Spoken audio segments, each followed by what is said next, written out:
Welcome to the With Series Potential podcast, where we share our journeys breaking into TradPub, how we're leveling up our craft to get there, and spill all the publishing tea along the way.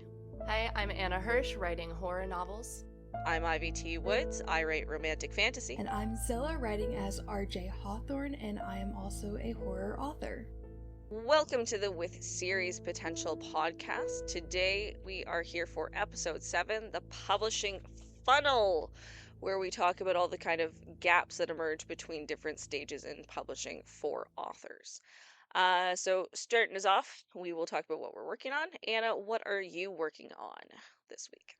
I'm working on a bunch of pitches, trying to figure out what makes sense for me to work on next after I do edits with my agent. So that's been a lot of fun. I haven't been able to put a ton of time to it, but I'm just trying to noodle away and come up with some fun books that don't exist yet. It's hard to get in deep into a specific book idea too while you're waiting for edits to come in. So I think pitches are a good way to stay busy without doing Exactly. Yeah. And this works for my process. This works for what my agent wants to see. So yeah.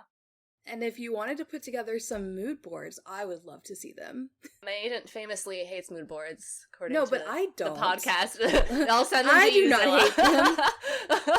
Zilla, does Alex do pitch thinking about what to do for the next book with you? So she is very, very flexible with us.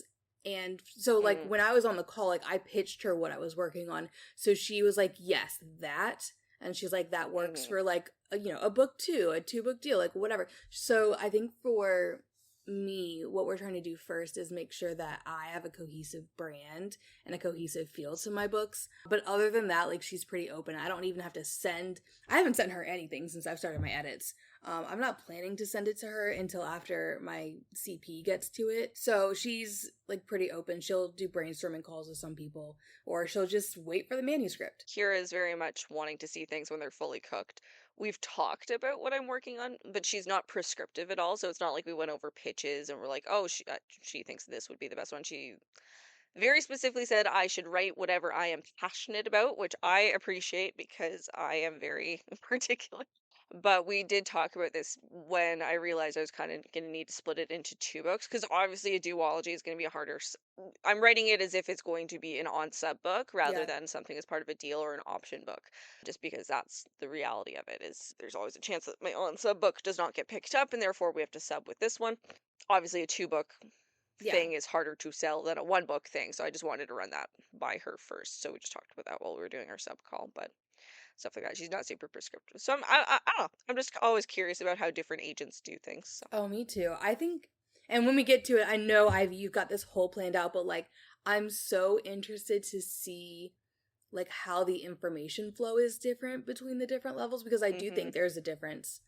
So I'm excited about that. Yeah, I mean, on the other end of the spectrum, Lane is send me pitches, we'll work on the pitches together, and then you go write the book. Well, what if it doesn't work? For me, I can write a pitch, but the book, if I'm not feeling that book, it's not going to happen. I abandoned a book before I switched to Sculptor, and I'm planning to go back to it right now. And we've talked about this one before. It wasn't clicking, and something was missing, and I think it needed to marinate longer. And I think I was starting in the wrong spot. We've talked about that. But yeah, my Widow Cult book never went anywhere. I tried so hard, it just wasn't a thing. But the pitch I thought was great, so... So what if your agent wants a book and then you can't... Exactly. Yeah, I guess I'll cross that bridge when I get to it, but that is something I'll get into a little bit later on in my section of how I'm making sure the pitches are something I can write. That's so exciting. Okay. Ivy, what are you working on? I am still working on edits. So I'm still on my first round of edits for Sculptor. This is the one where it's the edit notes I made as I was writing, things like that. It's all starting to come together. I'm on chapter 21 of 35. This is the longest chapter in the book, but it's kind of the one where a lot of emotional things hinge, so it's taking forever. Yeah, you've got to make sure every word is perfect in that section. Yeah, and the big thing was there's a conversation in this book that needed to happen when I first wrote it, but I've added 2 flashback chapters so we meet a POV earlier. So now the thing that was being discussed between these 2 characters, we actually see. So I had to retcon a lot of that conversation, make it really, really quick because the readers already know what happened.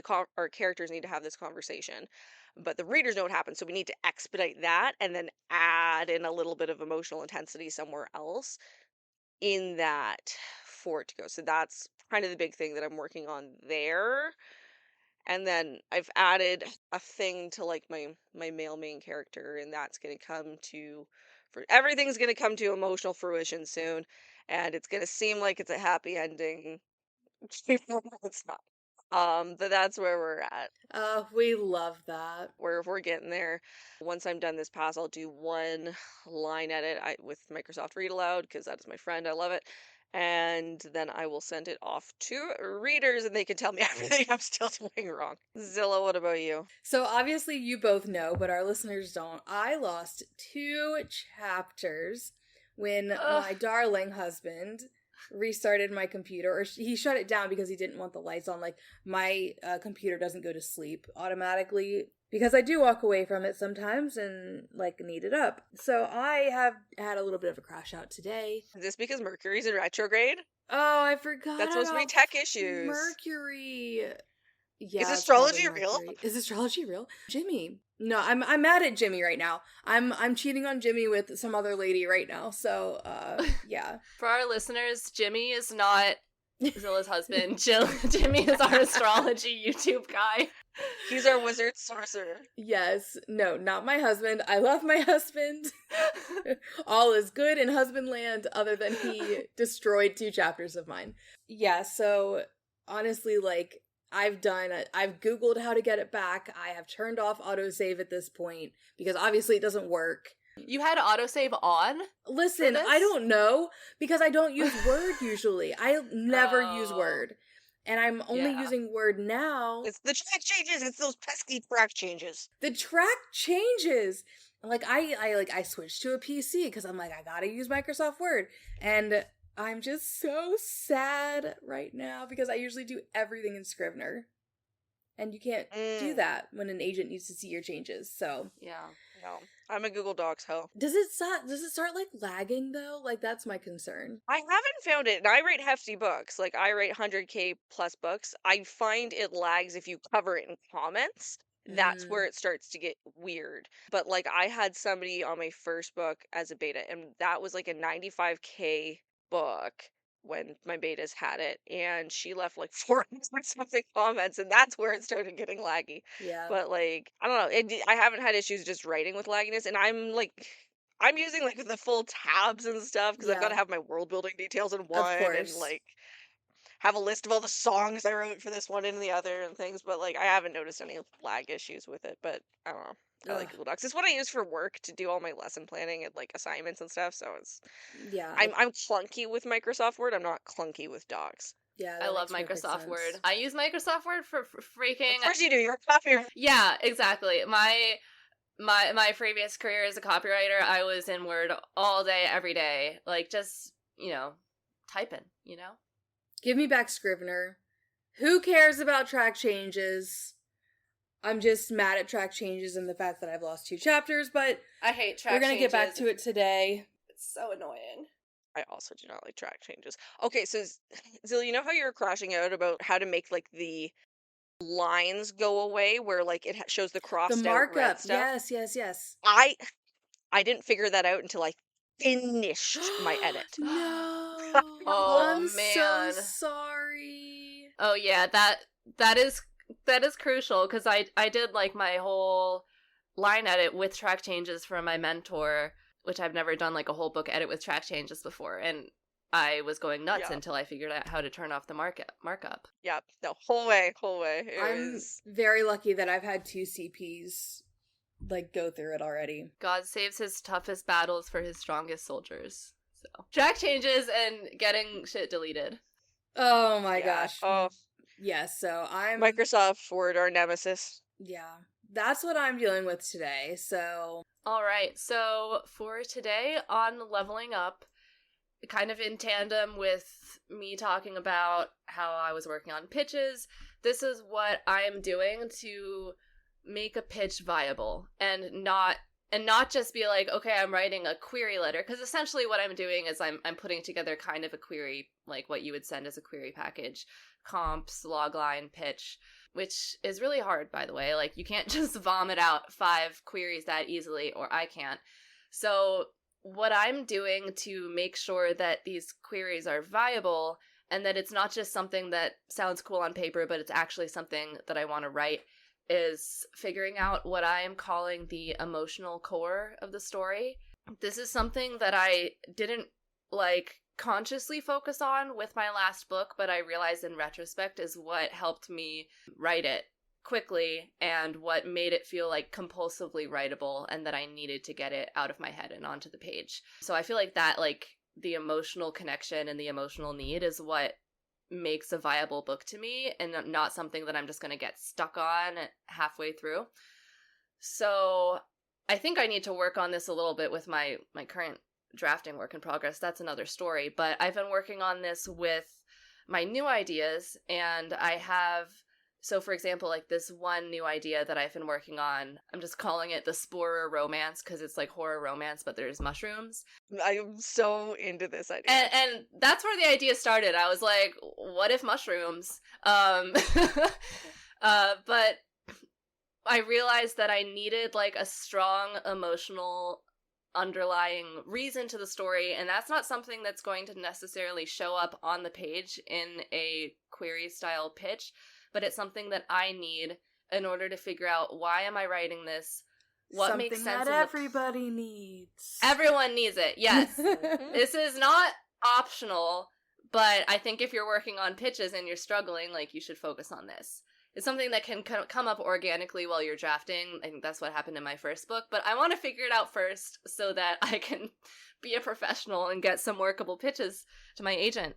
So yeah, that's really where I've been, is just kind of trying to figure out what draws me to the story other than just cool mushroom stuff. And I think it's really about like a fear of being confined, or a fear of, like, as an adult, your own life being taken away from you, or feeling trapped. So the kind of the setup that I'm going with is very like gothic, like classic gothic vibes of the protagonist is a young adult and it's contemporary. Instead of going to college or like starting her life, she is at home because her parents are aging and basically like manipulating her into throwing her life away to be their caregiver. So it's like a lot of obsessed. Kind of complex, you know, domestic horror thoughts of like, is this the right thing to do? Like, I should follow my life.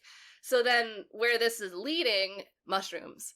And ultimately, not to spoil my own book that I haven't even written yet, but I want the ending to be her and the love interest becoming mushrooms and mushroom people, yes, becoming, but it's like not like they're people who walk around.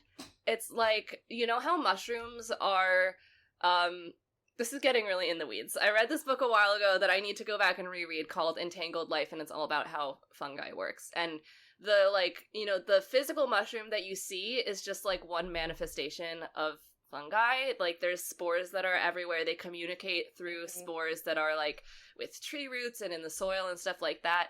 So main character and the love interest are just going to be, they're going to be everything, and they're going to be so expansive because they are mushrooms, which is the complete opposite of the confinement that your fear exactly is, which is, I love it. So it's finding the emotional I still think you core, need to watch that unlock it. X-Files episode I said. I forgot about it, so send it again. Sorry. It's in the server, Okay. but like it's in the episode they get like eaten by the mushroom and kind of get like locked into that like web of consciousness Cool. and hallucinate and stuff. And I feel like there's some things that might overlap. And like it's an Yeah. X-Files episode, so it's 40 minutes. So like I'll not check like it out it's for super long. sure. And Can actually, I we- think that ties into, like, the middle stuff, which is I want there to be, like, an evil mushroom fairy king, and there's, like, they're sucked into the mushroom land, but then they need to, like, defeat the mushroom bad guy in order to be mushrooms freely. So this is what's in my brain. We'll be drawing from personal Sure, it mushroom makes sense. experience. Can I tell you the image that Yes. immediately came up for me? Sure. Do you know in the second Pirates of the Caribbean where Yes. his dad is Yes. like in the ship and is like Yes. all The licheny? barnacles. Yes, the barnacles. That's where I went. At the end, it's like them reaching, but they're also kind of like attached to a tree or something. That's the image I got for your ending. Just so you know. Not to be pedantic, but his dad's not in the ship until Pirates 3, and the second one, it's a different guy. We got a pirates expert over here. What am I thinking about? In the second one there is a guy who's in the ship, but it's not his dad. It's Oh. just a different member of the crew, and he goes, and he comes out and is like, "Don't snap the boat." Yes, that is the guy. That is the guy. Yeah, but then Yeah. you're conflating the two, because in the third book, then his dad's a part of the ship, and he does the same thing, and he stabs James Norrington. Yeah, so I feel like that's kind of middle of the book vibes, but by the end of the book, they have just formed their own collective consciousness, and they just eat everything because they're mushrooms. Not to make everything about the X-Files, but it's also making me think of an episode where like two characters plug into like computers and become part of the internet, like with their brain. Whoa. Like the It is just Matrix. it's not the same, like a hive but mind. like it's Yeah. a little It is- bit. Yeah, hive mind They thing for sure. upload their consciousness, and it's giving me those kind of vibes. I love it. But I'm anyways, ready for I'm it. so into the spoiler. So romance. go further because I do Yeah. want to see like how you're deciding that this is the viable one that we're working on. Yeah, so I started out by writing a bunch of pitch ideas that I have, because originally I was like, it'd be great to send 5 pitches to my agent. And then I realized I needed to go deeper. So this one just drew me in the most, and so that's kind of why I wanted to focus on it. But I think it's just that I found the emotional connection, and that made me feel drawn in, and it made me feel like I had a reason for telling this story. I do want to spend some time on some other ideas, maybe just journaling on it and seeing what comes out that I want to explore. But I also feel okay with it if ultimately what I end up taking to my agent is like, here's the idea that I've been drafting, here's the new one I also really like, you pick. But I do honestly feel like this spore romance idea feels like it fits more naturally with the book I got agented with. Like, I was gonna ask about that. I love the idea, the Dracula retelling that I've been drafting. It's so fun, but it's like a very different vibe. You know, it's still me writing it, but it's like, it's contemporary, but it's also like influencers and reality TV and satire. And this one is contemporary, but it's more like We Have Always Lived in the Castle kind of contemporary, where it's still like its own world. Or I think of like The Lamb by Lucy Rose would probably be a comp. I just love that book. No cannibalism. The vibes are a little bit more overlapping. Yeah. It's like, it's contemporary, but it's like you're in your own little gothic domestic horror world. Yeah. When this is a slightly unrelated question. How many books do you guys think that you have to put out that are like, this is my brand, before you feel comfortable venturing out? And this is a question that's beyond us, because obviously we're agented, we're not published. But how many books do you think need to be like, this is exactly my brand, this is who I am as an author, before you can veer and do something a little different? I was gonna say, this feels like a problem for my agent and not me, but maybe two, maybe two or 3. I'd say 2 or 3 as well. I was thinking 3 in brand, and then doing something that's maybe like related but like a little different. Yeah. Well, like for me, it would be Shadow Daddy would be the different thing. When you say 3, are you counting like, you know, books 1 and 2 of your duology as that? Because I feel like for fantasy it's a little different. I would say those would probably count separately, maybe, just in terms of how many. But I don't know. So that's a good question. I want to answer because my friend Sierra has a 3-book deal of 1 series. It's been like 4 years of her life, you know? Like, so she's writing a YA right now on the side, and she's barely into it because she's had so many edits to do. So it's like, that is such a huge time suck that we have to think about. That's why I write standalones. Same, girl. I think the thing for me is I would feel pretty comfortable with a 3-book deal, because by the at this point I'm almost done edits on Sculptor. Like, so if I were to have a meeting with an agent or with an editor and they wanted to see what else I was working on, I would literally hand them the book and be like, it hasn't been through CPs yet, so Mhm. like it's an early draft, but here's what it is. So they literally see the entire book, and I have like it's not like in synopsis form yet, but I have an entire outline for book 2 of Sculptor, so I can hand them that and I can be like, Yeah. here. So if they're signing me for a 3-book deal, they know exactly what they're getting with it, you know? So I feel like there would be a little less potential for them to be like, no, do it again, you know? Right. Yeah. You're in a good position for that because you have so much prepared. That's if they That's the thing. didn't want to change something in the first book that then ripples True. through, Exactly. which is something that's And that's why I'm happened. like, I'm not gonna bother drafting Yep. the second book Smart. unless Sculptor gets picked up. So it's like, but I think it looks good for me to have that full synopsis where it can be like, this is what I'm planning, and like obviously we can change things, that's fine, but I think it shows that like I know where the plot's Yeah. going, I know what's happening, so it's not going to be like a George R. R. Martin, Pat Roth this situation where it I just don't think never debuts can get goes away with that right. anyway. They're gonna be like, nah, give me something. Yeah, exactly. No. So it's an interesting setup, but I think that's something that like would make me more comfortable with taking a multi-book deal for that. And then yeah, under contract is always different than if you're doing an option or if you're going on sub with something. Wait, I have a question before we move on. Sure. Let's Do keep it you going. find, in terms of like moving with brand, right? Do you find that your purpose for a book or your reason for writing a book tends to follow along the same lines? Like, is that part of your brand? I think that's an interesting question, and that's kind of also what separates like Banshee and the Spore romance idea from my Dracula retelling is the purpose, because this is also like it's what makes them feel similar is like this emotional thing, like this emotional story I'm trying to tell versus Dracula retelling. I was just like, this seems fun, why not? So there is an emotional element of the Dracula retelling in that I understand kind of what journey the protagonist's on, but I as a writer don't feel the same emotional pull towards it. You know what I mean? Like I have a lot of fun with it, but it doesn't give me the emotions of like, oh, I need to get this out, I need to tell this story. It's more like a fun thing that I'm working on. It's not expunging something from your soul. Exactly. What are the emotional ties between Spore Romance and Banshee? Like, if you had to like sum it up in 1 or 2 words. I would say like longing, and the romance is the big tie because the Dracula retelling is not a romance.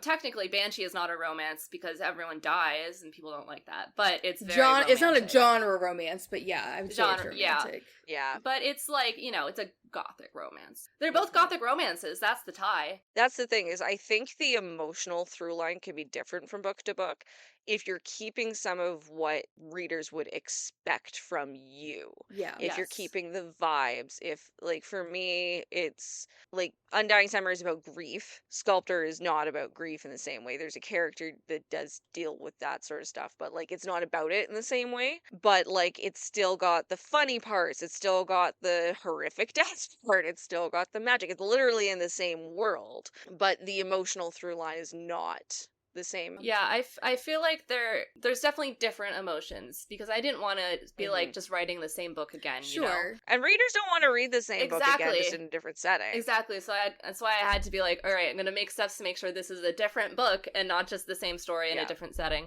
So it's like Banshee is very much about belonging or like, wanting to prove yourself to your family and so, like, even though there is, like, the domestic family stuff, also with the Spore romance, it's more about independence. So, kind of opposites emotionally, but it feels similar because of the connection that I've made. Yeah. Black sheep of the family versus enmeshed family. Yes. Yeah. Ooh, enmeshed. That's a good mushroom word. I agree. That was a good word. Enmushed, even. Mushed. Love it. That's the title. Thank you.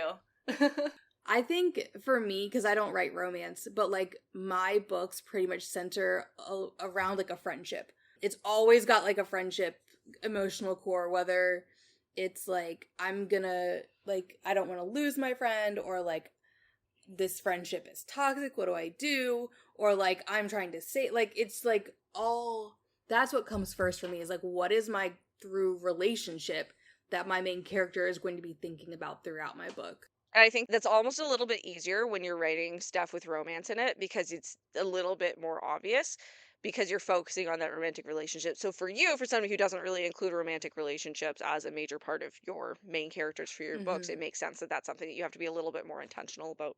I love writing a friendship though. I I don't know. I always include like family relationships that are like a little bit complicated as well. I think that's something I need to stop writing older sisters. So let's go on the nose. Your older sister is reading your books, like, what the fuck? Or I am the oldest. you are? Oh, okay. Yeah. I have 2 younger brothers. Well, I'm also the eldest sister. Same. Yeah. I mean, that's why we turned out this way, apparently. Yeah, suddenly it all makes sense. All right. So our main topic of the episode is the publishing funnel. So this is the name I have given to the phenomenon of essentially as you progress through publishing and the different levels. So going from people who write to people who have finished a book, people who have finished a book, and this is again following trad pub. So if you're self pub, I'm sorry, this is our experience that we know about, so we're going to speak to that.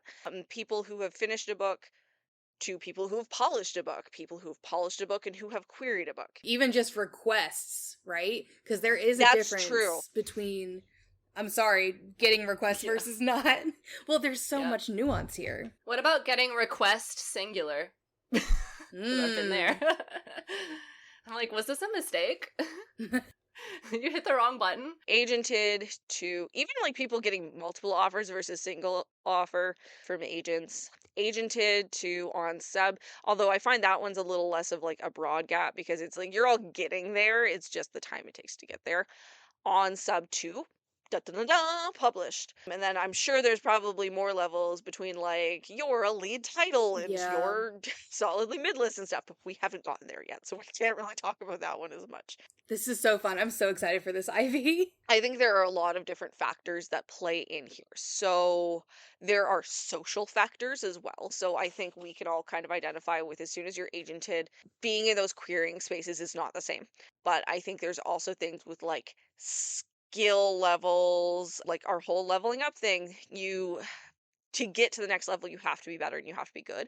And you have to keep getting better. So that's the thing with skill. We all know some writers who just don't level up, and there's a reason why they haven't got any requests, or they haven't finished a book, or they haven't edited a book, or all those sorts of things. And even opportunities that are available to you, right? Yes. Any initial thoughts before we kind of dive into all the... I think I'm just excited to dive in because I just have so many thoughts all the time for everything. Yeah, same All here. right. Zilla, where are your thoughts going right now? Where do you want to start, Zilla? Where do I want to start is, I guess, like, I want to start at the beginning. Like, when you're just writing, like, where is your mindset? Like, how, are you finding that writing community? How does that change? Does it change? Like, there's so much that I think we could go over for every single level here. Okay, so let's start with just, you are someone writing. You have not finished a book yet. And that's where I think a lot of like the really encouraging messages are helpful, where it's like, oh, only, this many people want to write a book and only this many people actually finish it and that sort of stuff. Your only goal is to get that draft done. And it might be the messiest draft that's ever happened. It might not be good, but your only goal is to get that draft done. Odds are you're probably not even thinking ahead to the next steps. You're just like, I need to finish this book. I think a lot of people, that is maybe the book of their soul. There's a reason they felt they needed to write it. Not maybe. me, bitch. I have no soul. I was like, this is a technical exercise. You felt compelled to write it for some reason. And self-insert. Why did you... Yeah, okay. Why did you guys... Okay, use technical exercise, use self-insert. Undying Summer was the first book I wrote. Slay. And sorry, we can't all be amazing, Ivy. Yes. There were other attempts though, and those just didn't go anywhere. It took me a while to kind of figure out how to write a book. But like for that one, it was an idea, and then the idea evolved. It was supposed to be a short story exploring these 2 characters as like the mentors for a main character, and then it just kind of took on a life of its own, and I still haven't written the book that it's eventually supposed to lead to. That's funny. It's fine. So when you guys started, though, when you started writing, did you know that you were writing to be published, or were you just writing? I'm an egomaniac and I wanted to be published. I absolutely wanted to be published. I've got like two different phases for this because I wrote a lot when I was in like high school. And so that was not, I mean, maybe a far off dream is like it'd be cool to be published someday, but I was just writing for fun. So it was like creativity and self-expression.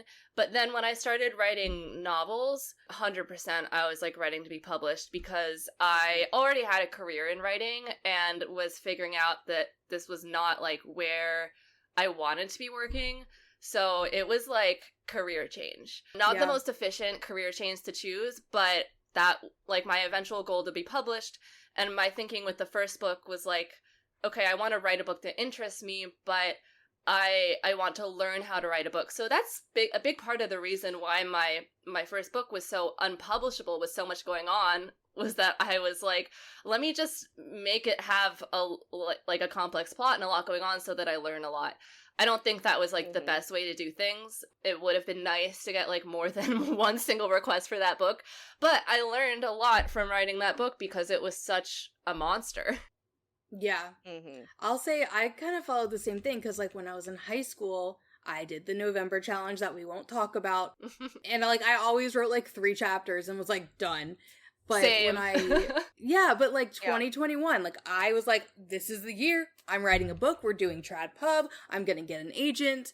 And obviously that didn't work out in 2021. But I think because I had done creative writing in college and like learned a little bit about some skills. But yeah, I think I always wanted to be Trad Pubbed eventually. So like Ivy just knew ahead of time. Like, I definitely had the high school writing that never finished anything or went anywhere, and the ideas were bad, and I didn't know enough about plot to make anything work. So, like, none of that stuff ever went anywhere. The first book I finished was Undying Summer. I started writing when I was on mat leave with my first son. And it was just, I don't know, you need your brain to be like braining, because I'm Canadian, so mat leaves are like 12 to 18 months. So there was a lot of time with, I know, I'm not complaining about it, but like there was a lot of time without other adults. Yeah. So your brain's just feeling a little bit like, oh my gosh, poopy diapers everywhere. So with that, it was honestly just wanting something to do. And like I wrote a lot of poetry right after my son was born because like birth was not good and there needed to be an outlet for that.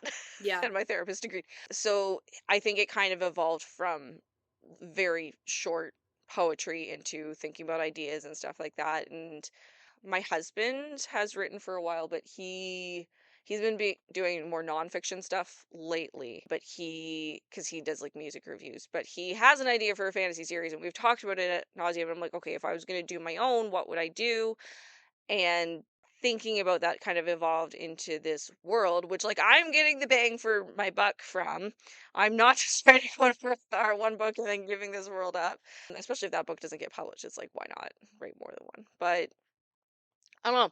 It's the setting is like the least important part of it. But I think where Undying Summer really kind of got its legs from was as I was writing it, my mom's dad, so my papa got diagnosed with cancer, and it was like stage 4. Like it was 6 months to live kind of thing. Originally we thought it was gonna be like 2 weeks, so it was like holy shit. So with that, it was a lot of like observing grief, the grief while people are still living, feeling like you're disconnected, thinking about how he must feel, where it's like this balance of kind of pain of self versus feeling like you're leaving the people that you love and stuff like that. And eventually this idea of like, okay, no, you're ready to go. And a lot of that I channeled into my main character, who her soul has been ripped in half. Half of her is dead, half of her is alive. And she's just ferrying souls and she's not really a part of either world. And that really got channeled into my main character. And that's where that emotional through line came through. And that's where I think the story really came to life rather than just kind of plot beats of what's happening. Your emotional core. Yeah. But I want to say I don't think this actually happens for people on their first book. Like obviously it doesn't. You're a unicorn, but like I feel like you took so much thought and intention into this early part of the funnel. that I don't think a lot of authors figure out until later. Yeah, I certainly didn't. Well, my inspiration for writing my first book was I read ACOTAR, and then I was like, I can do this more gay. We finished books. However we got there, we finished them. I find a lot of people who don't finish books are the kind of people who want to be writers but don't necessarily want to write. And I think maybe a lot of those people are not necessarily a lot of those people, but those might be the same people who are doing like AI fueled books because they want to be a finished writer. They want that sort of stuff, but they don't actually want to write. So these might be the people who are doing AI books and not finishing them. And I'm not saying like if you haven't finished a book, you're using AI, but I think that's maybe sometimes there's overlap. And sometimes it just takes you a while to finish a book. Like that's not shade. It's everybody has different lives. Took me like everybody's 2 different years to times. finish my first book. Well, also, I think some people just also, maybe the goal isn't to finish the book, right? Like maybe, or maybe that's not like your highest priority goal. Maybe you just like writing and that's okay. Absolutely. Writing is a great brain exercise. It is good for you. It is a good thing to do. But I think, if you're trying to pursue publication, that's where a lot of people kind of get stuck. And I see some people as well, and like this is again different processes and stuff, who just really like they set a deadline for themselves to finish their draft. So then they just do whole scenes where it's like, insert this here. And I'm like, did you really finish the draft? Oh, I cannot use brackets. I'm not a brackets girly. Because it's way harder for me to go back and add new stuff after I've Yes. drafted it. Yes. The only time I will do that is if it is a name for something and I am in a good writing flow and I'm like, I don't have time to go figure out a name for this right now. I'll insert a bracket for what to name the thing Yeah. and come back. But I come back like that day. It's never like a long term Oh, I don't count thing. that. I've never found a bracket doing a second draft. I just make up names on the spot and then sometimes I change it. But I did end up with, like, honestly, some of my favorite names in my first book, which it was fantasy, so there was a lot of, like, made-up or unusual names. Some of my favorite names were ones that just on the spot, I was like, need a name for this character, keyboard smash, add some vowels. And I just kept it. I love that one. I mean, again, was not successful with this book, but I don't think the names were the issue. No. Names are so easy to change. Yeah. But yeah, so finishing a book, that is the first thing. Obviously, your next step is editing the book. And it's tricky because you have now figured out how to write a book and now you have to figure out how to edit a book. And these are different processes. Editing is writing. Editing is where a book comes to life. Editing is where things develop nuance. Obviously, it depends on what your first drafts are. Like some people are really clean first drafters. If you're like Zilla or myself or Anna, and you kind of edit as you go, then you're going to obviously have a much cleaner draft at the end of things. Some people do not do that. Some people absolutely refuse to edit as they go because that works for them. The three of us know that we're not going to get stuck on a chapter 1, revising it over and over again and never writing the... You will revise it over and over again, but then you will move on. I will eventually move on, yes. You have 3 books behind you. You know you can finish a book. So, like, if you are being persnickety about it, that's fine. And I know there's published authors that do this too. Soman Gianni, like I've been listening to the Plot Twist podcast a lot, and he does this. He will go back and he will rewrite his entire book to where he's happy with it at that point. So like if he's on chapter 16 for drafting, he will then go back, rewrite the entire book up to that point until it's cohesive. So he's not going to have a first draft until he's like done, but his first draft is going to be like his send to publishers done draft.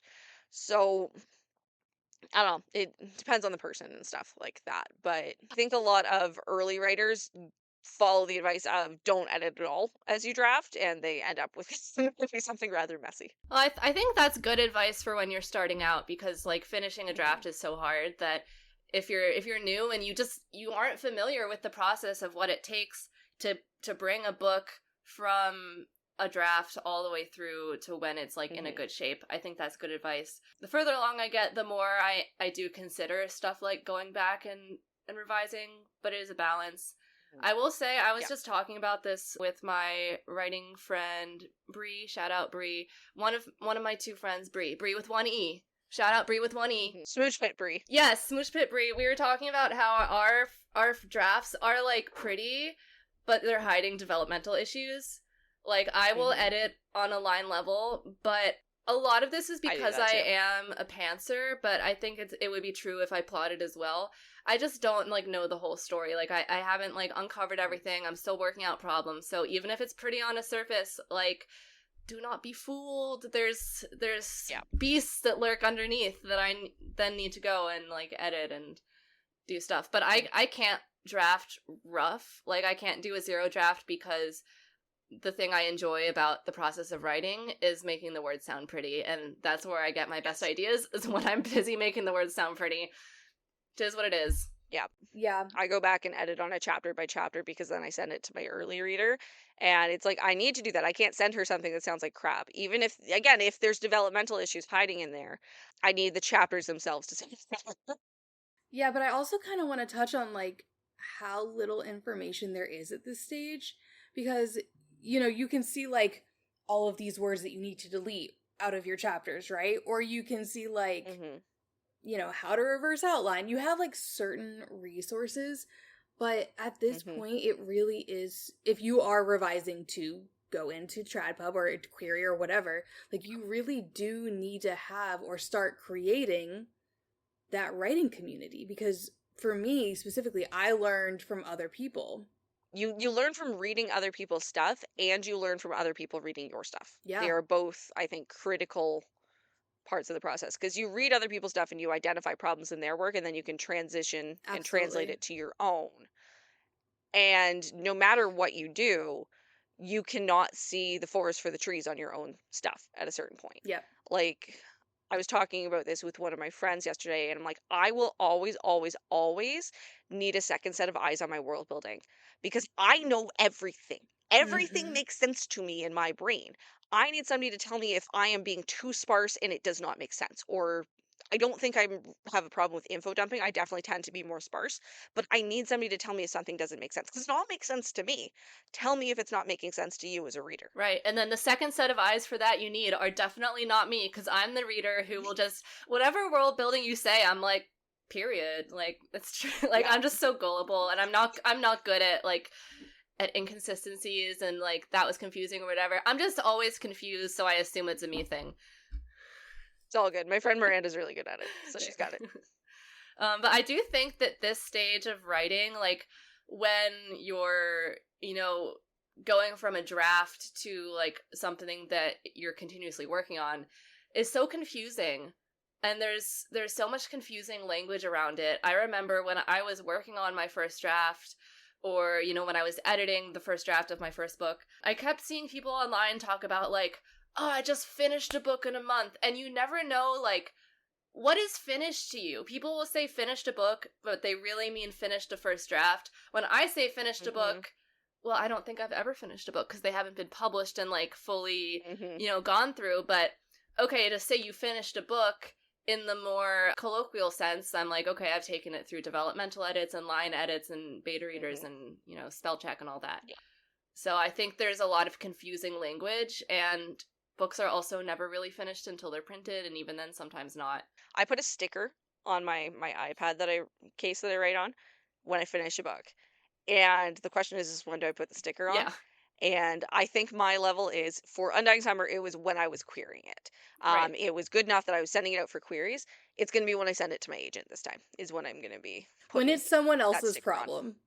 There you go. Yeah, exactly. Yeah, when you've gotten all of the first draft thoughts out of your head, you've gotten to go back and hmm revise it, and you're like, okay, this is a book-shaped object that I am happy with in its state. And betas. Because I'm still doing this is something that apparently agents complain about a lot is people not using their betas and CPs Bless anymore you. once they have an agent. I know we've talked about this and I'm like I don't want to send something that's a worse quality than my first book and make her be like, oh my god, why did I sign her? She's Mhm. terrible. I need that second set of eyes. I want something really polished to come through, and I think that did show with Undying Summer because I only had 2 rounds. I had a 1 page edit letter and then I had like 27 comments. Amazing. So it's like that is actually a pretty huge part of the process for me. And I'm like, it's not something I'm willing to skip to get something out faster because I still I don't know. I still want it to be nice and polished, especially because I need to let Undying Summer run its course on Seb.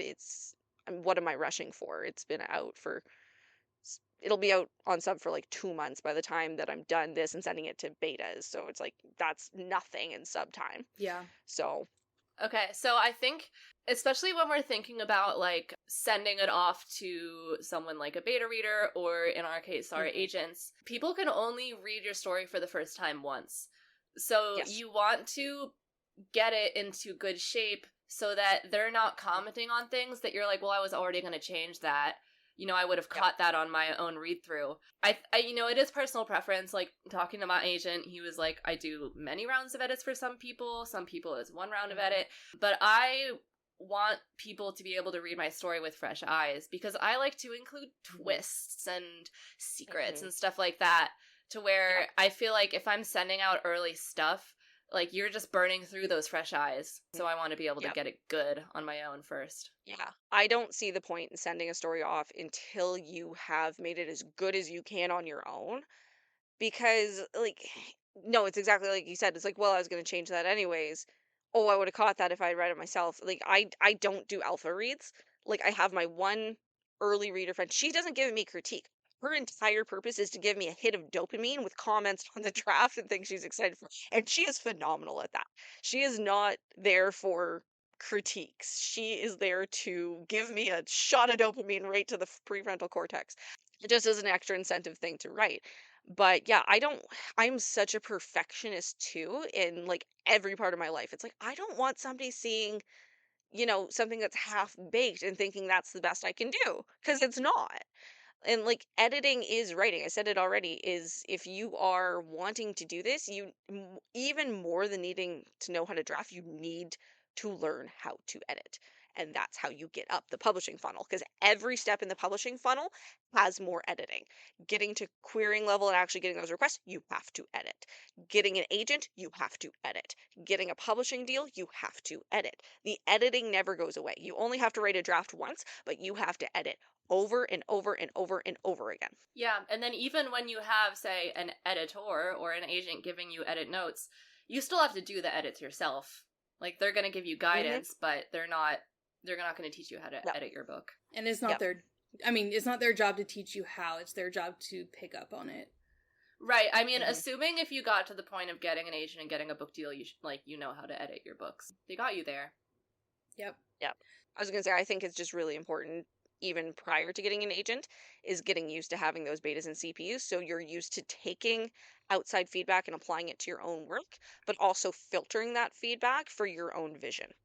So then my question is, how many betas did you use? How many CPUs did you use? How did you know when it was enough or too much? And at that point, when do you cut the apron strings and just like jump into the query trenches?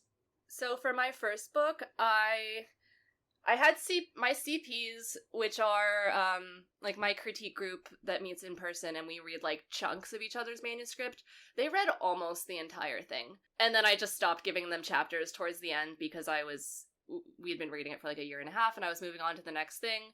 So I got like a lot of really great feedback from them that helped with my next book. And I had one beta reader of the whole thing. And now actually I had two, because my friend read it as well kind of later on and she gave me some feedback.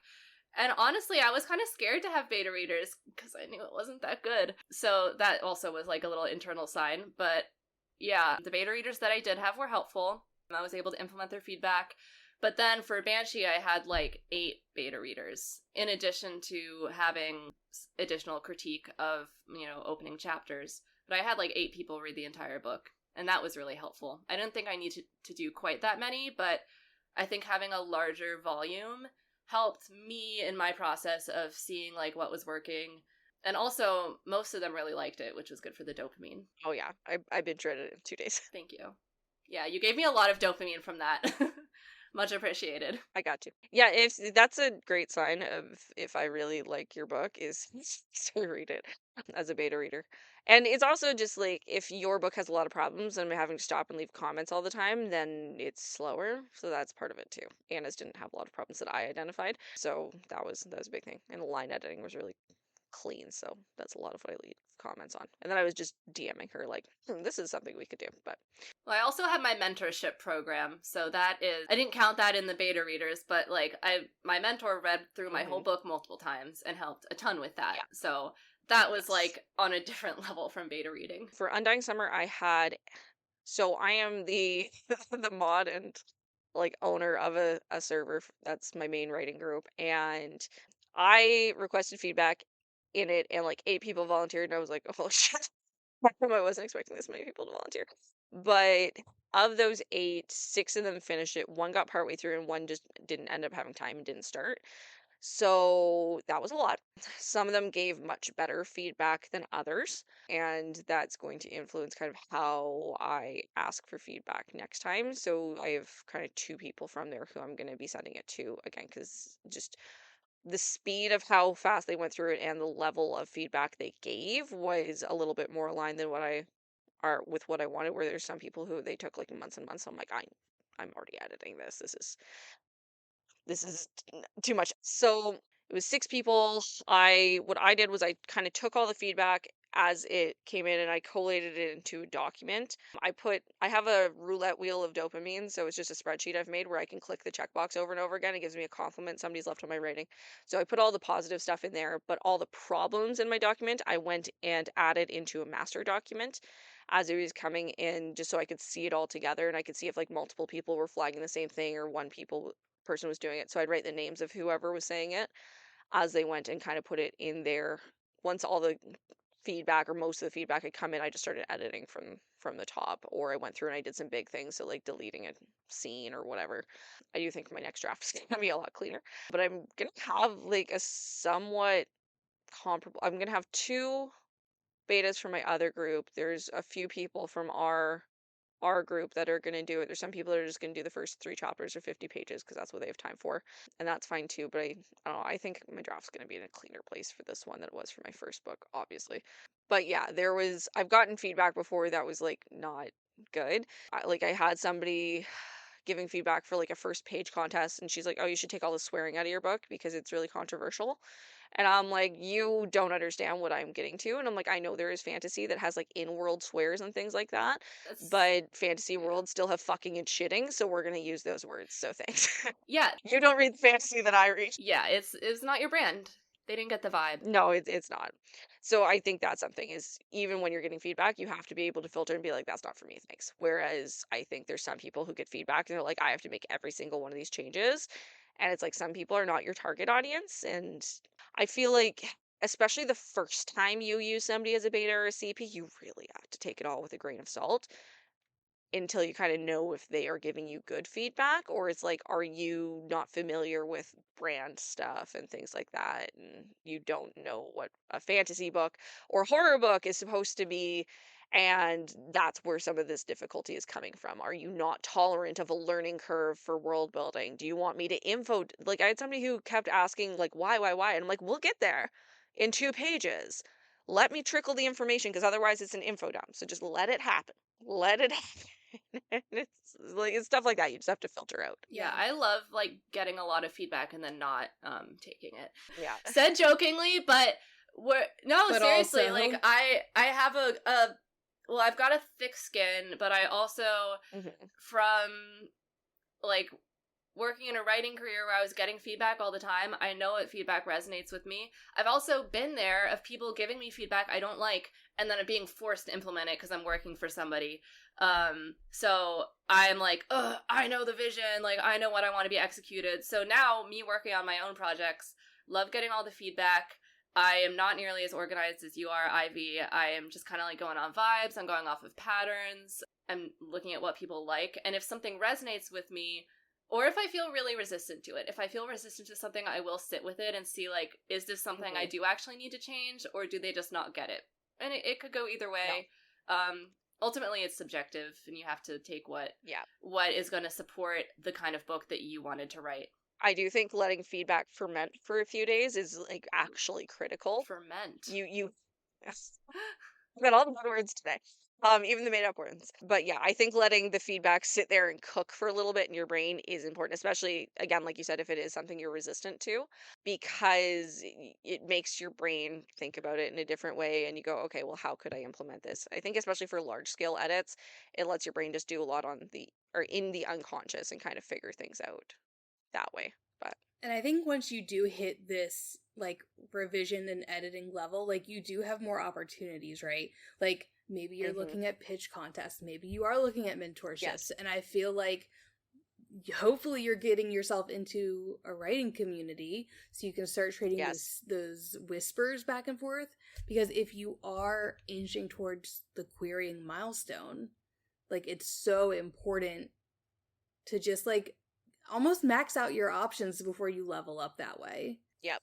Yeah. And I think the thing after this stage is you have to learn how to write a query letter if you haven't written your pitch already. And I think that's something that having a community of other trad pub writers or like even participating in something like RevPit can be so helpful, because like even if you don't get selected for RevPit, you could get selected for 10 queries. I didn't win RevPit, but I got 10 queries feedback from two of the three editors I submitted to. And that was really helpful. I basically rewrote my query from scratch. I used the RevPit group that we were a part in to get feedback on my query, and that helped things as well. But you're not going to get that from people that aren't in the trad pub space, because they don't fully understand what a query needs to do, because it is not the same as the blurb on the back of a book. It is they just don't get it because it's not something they've had to learn, and a query is such a very specific thing. But yeah, I think you're right. Zilla is, once you've kind of got that level of editing, you can do the pitch contest, and pitching is a skill you have to practice. You can start writing queries and stuff like that as well, and that's a skill you have to learn, which is completely separate to writing and editing a novel. And that's kind of the next stage of the funnel, is getting to a place where you have workable queries, and then I And think starting to actually, synopsis. oh my god, synopsis, yeah. I like a synopsis. Get out, Anna. I Get don't out. hate it. Ugh, I mean, both of you get I out. would I'll do rather this write by a synopsis myself. than at least for my first book, I would rather write a synopsis than a query letter. I had a much easier time with the blurb for Sculptor, and I think it's, I don't know, it's just a hookier book, and that helps. I'll write a query letter all day. Well, you're such a good pitcher, and I think that's part of it, is whereas I'm a plotter, so I can just go back and be like, okay, what's the main thing that happens in each chapter, write a bullet point list, and then just turn it into something that's written a little bit more cohesively. I think as well something that's different is once you're agented, you don't have to write synopsises and say or synopses in the same way, because I think editors take much longer synopses. It doesn't have to be like a one page, two-page thing. So like the synopsis that I'm gonna write for the second book of like the duology is, it's gonna be long. I'm gonna have a whole thing on like this character and their arc, this character and their arc for like all my main characters, and then I'll have the actual plot points.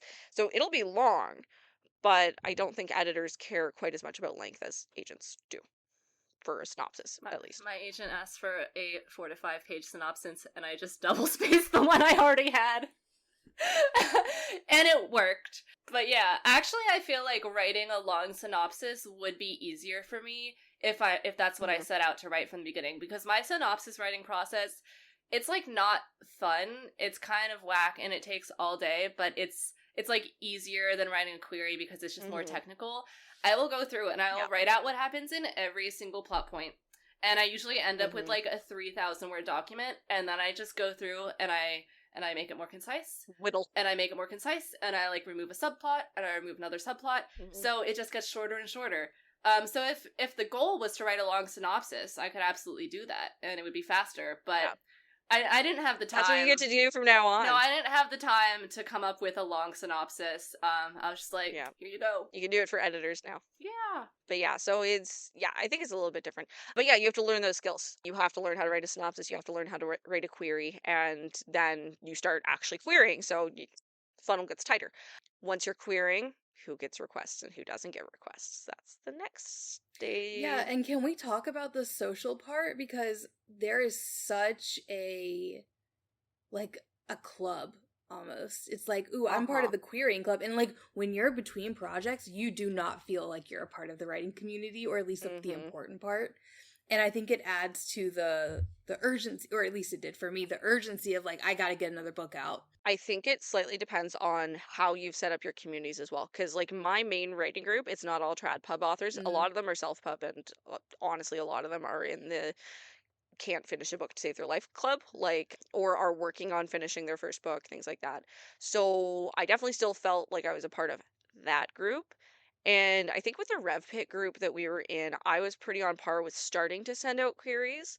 because everybody was rushing to do it after Rev Pit. So I was kind of Yeah. on time with a lot of that. And, but yeah, definitely depends on how you're kind of setting up your communities and what communities you're a part of. Because if you're in a community that's fixated on querying, not querying definitely feels like you're on the outs. Yep. Yeah, and it's interesting because similar to you, Ivy, like when we started Rev Pit, like, or when we didn't get into Rev Pit, I mean, and then we had our Rev Pit rejects group, I had never queried before. I was like gearing up to query. And then you had these other people who had queried before, and it's like, wow, like, I was like, look at Zilla, she's such a pro, I need to get in there. And then you get in there, and you're like, oh, this just sucks for everyone, actually. Yeah. But it does give you this, like, bond and, you know, a thing to talk about and vent with each other. Yeah, you get to share your wins, you get to share your lows, and then people get happy for you when you have the wins. I do think, and we've seen this especially in the group where we were in, is people getting bitter at your success because they are not experiencing it for themselves. And there's, I think, another thing in the publishing funnel is you start to feel uncomfortable with sharing your success because sometimes people dogpile on it. They go, oh, well, I wish I could join you in that. My writing is terrible and I never should share with anybody. Oh, kind of thing. That was my sadness from Inside Out voice. I got it. It was very good. Thank you. But yeah, you have the people where it's like they almost make it uncomfortable to share your success, and the publishing funnel grows because you no longer necessarily want to be sharing your wins with that people. So you start sharing your wins with people that are in a more similar boat to you. And I think this really, really narrows as soon as you start getting agent offers in addition to full requests. Yeah, because I feel like I'm gonna brag a little bit, but like I had queried before joining this Rev Pit group. I'd queried 2 books. I was in the middle of querying my second book, and I was getting like a good number of requests, and I was getting agent likes on my pitches, and I was forming these like almost these relationships with these agents who knew who I was, but like they recognize your name in their inbox. Exactly, they recognized me, and I felt like I was a part of the industry and not just a writing community. And not only do I have an ego in general, because I do, but it made me want to make sure that whatever I'm saying is super credible. And it's that mindset shift is very different from other people that I've experienced, where it's like they decide to be like, I've done this a million times, like I'm a little bit jaded instead of like trying to learn. And I think like that's where I felt frustrated and wanted to distance myself, because I did want to keep going without blaming it on the agent or blaming it on the market. Like I knew that eventually I was going to get there. There is one thing you can control in publishing, and it is the quality of what you are putting out there. You cannot control the market. You cannot control what agents are requesting. All you can control is the quality of the book you are putting out, the hookiness of your concept, all that sort of stuff, the strength of your pitch. And I think you really focused on that part, is what can I control, whereas some people really, really fixate on the industry is unfair and blah, blah, blah. And I'm like, I'm sorry, not every person who reads a book deserves to have that book published. Well, I think this is the cure to feeling that way. The cure to feeling jaded and feeling like you want to blame things is to write something else, or to like focus on where else you can level up. Because, I mean, if this is something you want, if you want to be traditionally published and have a career as an author, like you're going to need to keep doing that anyways. You're going to need to have more books out. But also, like, if you have one book that is in the trenches and you're not getting requests, and like, believe me, I've been there, it freaking sucks. If that's all you've got, it's really easy to just feel like this is my best work and this is the thanks I get. So like, I'm so glad that I worked on Banshee while I was in the trenches for my first book.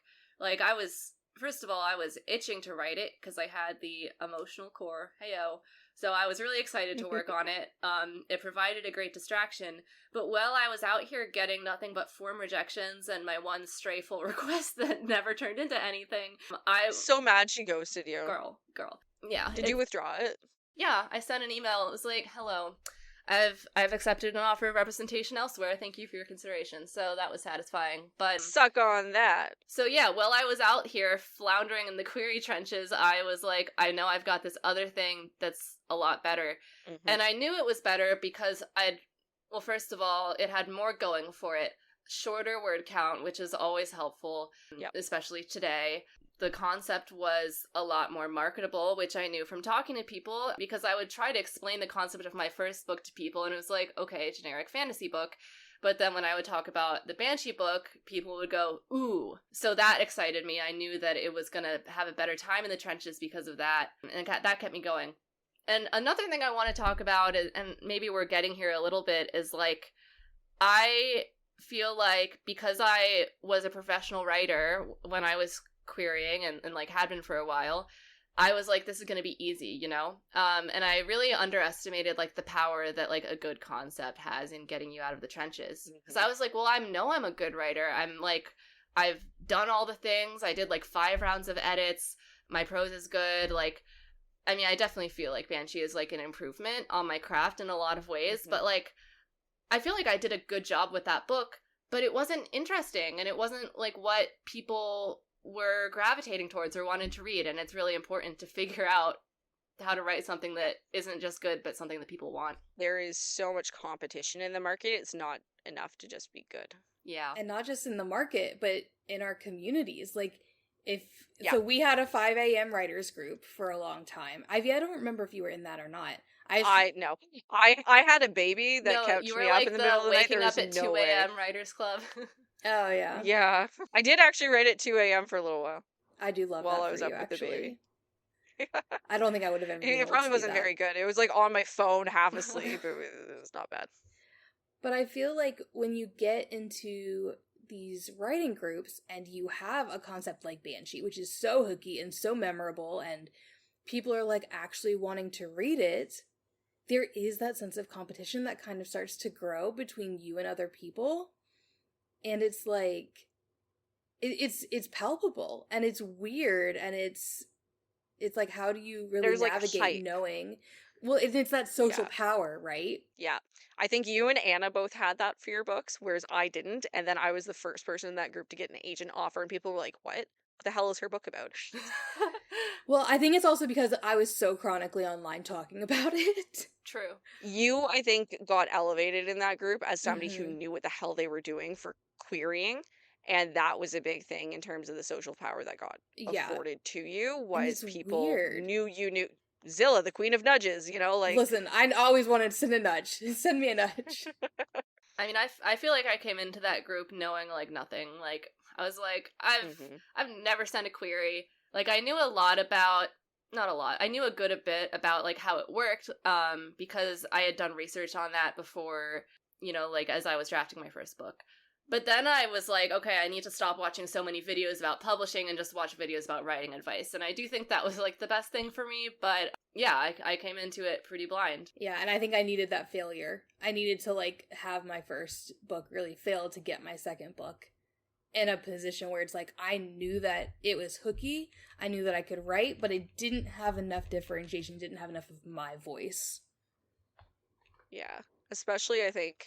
with only having one agent offer on my book, there's a part of me that's like, maybe this book was supposed to die in the trenches, because I feel like Sculptor it's so much hookier, and I'm like, would that be doing better on sub? But like, I'm not mad about it, I'm not going to complain about it, but I'm like, there's part of me that's like, I wonder, but whatever. You just didn't front load your failure. Yeah, I mean, there's also a part of me that wonders, like, well, could I have found an agent with my first book? Because I did get a full request. I only sent about 50 queries. I'm like, could I have done heavy revisions, revised my query package, and sent it out to more success? I think maybe, but, you know, the gamble I took... You wouldn't have gotten this agent with that. No, he doesn't rep that. Yeah. Not as much as the horror, but yeah, it all worked out really well, but there is always the what if. And you just have to follow your gut, and so many what ifs in publishing. Keep writing. Always. That's right. Yeah. The dumbest advice ever, but it works. No, it does. Like, I started querying Undying Summer at the end of May, and I was writing Sculptor in June. Like, you have to be focusing on something else, because again, The only things you control in publishing are your own actions, the stuff you are putting out there. And if you are not writing, you are not putting anything out there. And whether it's you are writing for your next book for the trenches, or you are writing it to go on sub, or you're writing it for an option clause or as part of a multi-book deal, you always have to be writing the next thing. The only thing that will slow you down in publishing is not writing. You have to be writing. Always be writing. Yeah, I would say another thing that could slow you down is if you're not focusing on the industry and the marketability. Yeah. Because look, writing is great, and if you're just like, I want to follow my passions, I want to write what I want, I think that's amazing. But if you're spending a lot of time writing books where you maybe haven't pressure tested the concept anywhere, you don't necessarily know if that's going to be viable. So that's why, I feel like it's important so that you don't end up spending 7 years of your life writing a 300,000 word fantasy book that no agent is going to pick up. Not the erotica. I almost went for the 200K erotica, and then I was like, let's mix it up. Yeah. Let's mix it up. I do think that's a really good way to use pitch contests as well, is pressure testing concepts. What are people gravitating towards? What are people hype about? Right. Things like that. And what are other people doing? Because you might think your idea is super unique, and then you're like, oh, actually, there's 5 other people with a similar thing. Yeah. I saw... I feel like I'm sort of a sculptor out there because pirates are growing, and I'm like, I don't want to be on the back end of this trend. I want to be on the front end of this micro trend. I saw one other Banshee book in a pitch contest. I was like, what the fuck? That's my thing. You stole my idea. It's okay. People are allowed to write other Banshee books. I will allow it. Ideas are a dime a dozen. It's all in the execution. It is. I want to say one more thing that I think slows down our careers, and I think that's an agent that is maybe not as experienced or not as confident or just straight up a bad agent. No agent is better than a bad agent. Yes. Yeah. So can we talk about getting offers and how that also kind of separates the funnel? Yeah. Absolutely. Well, I want to talk about, very much related to this, I watched an Alexa Dawn video recently. I love her videos. This was an old one.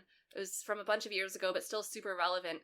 And she talks about the difference between, a really obviously bad agent and the ones that are less obvious. And that it all worked out great with the agent I signed with, but I wish I had watched that video prior to querying because it's something I didn't really know. You have the agents that are obvious red flags, but then there's also agents They're at a garbage agency and they've sold nothing. And we talked about vetting agents. Yeah. You guys know what a bad agent is. If you don't, go listen to that episode. There's also agents who, are legit. They're a member of the AALA. They're at a perfectly legit agency. They've got a publisher's marketplace page, but they still might not be a good agent, and that can be hard to tell. Or they might not be a good agent for you and what you are writing. Yes. I think that's the important caveat there is right agent for you. In some of our groups, people talk about their agent. I'm like, that would drive me mental. I would literally explode if it took months for me to get feedback back.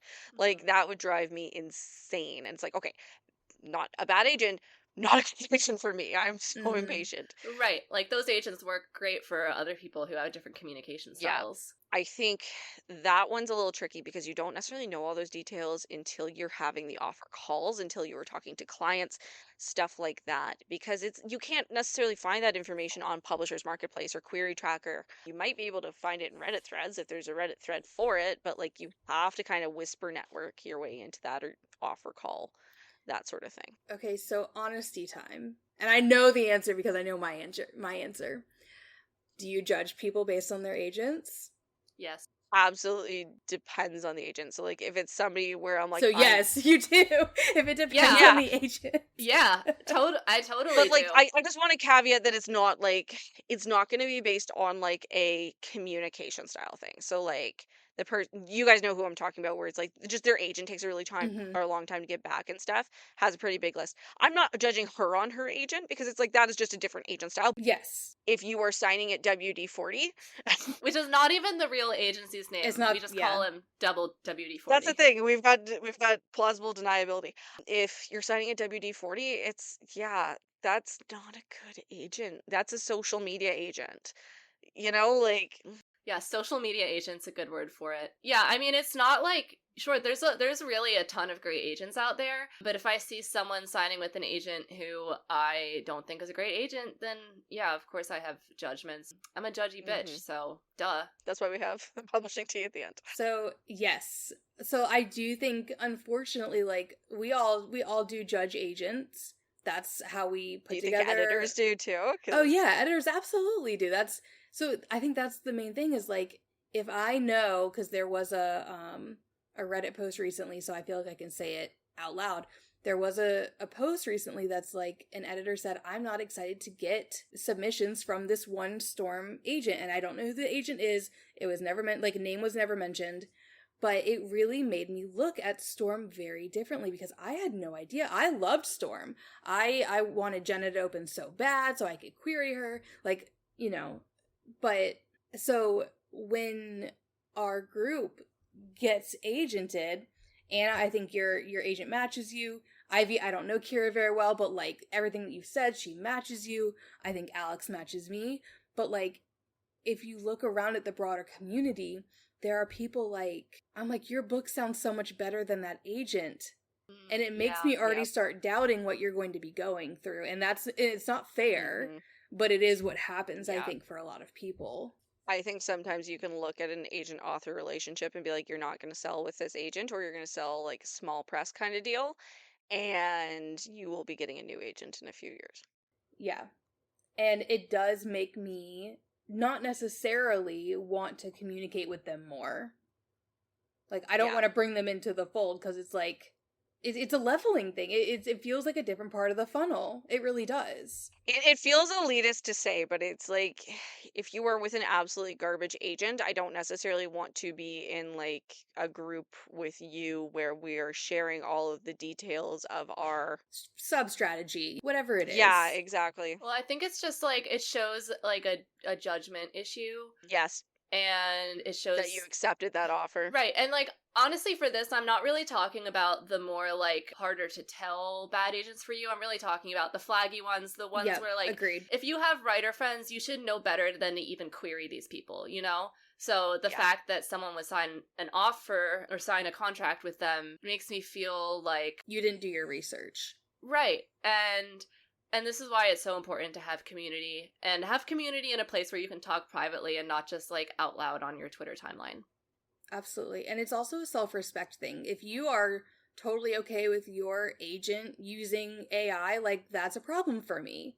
Yeah. And I know that there are agents out there who do that, and I personally am going to judge you for that. Yeah. Absolutely. AI is something I vetted for on all of my calls. Unless I knew something else about their stance that I didn't ask, but I want to make sure. I asked about it in contracts as well. I did too. With like publishers and like how they would negotiate that and things like that. So I will say, I'll go ahead and say something about Alex that I was worried about.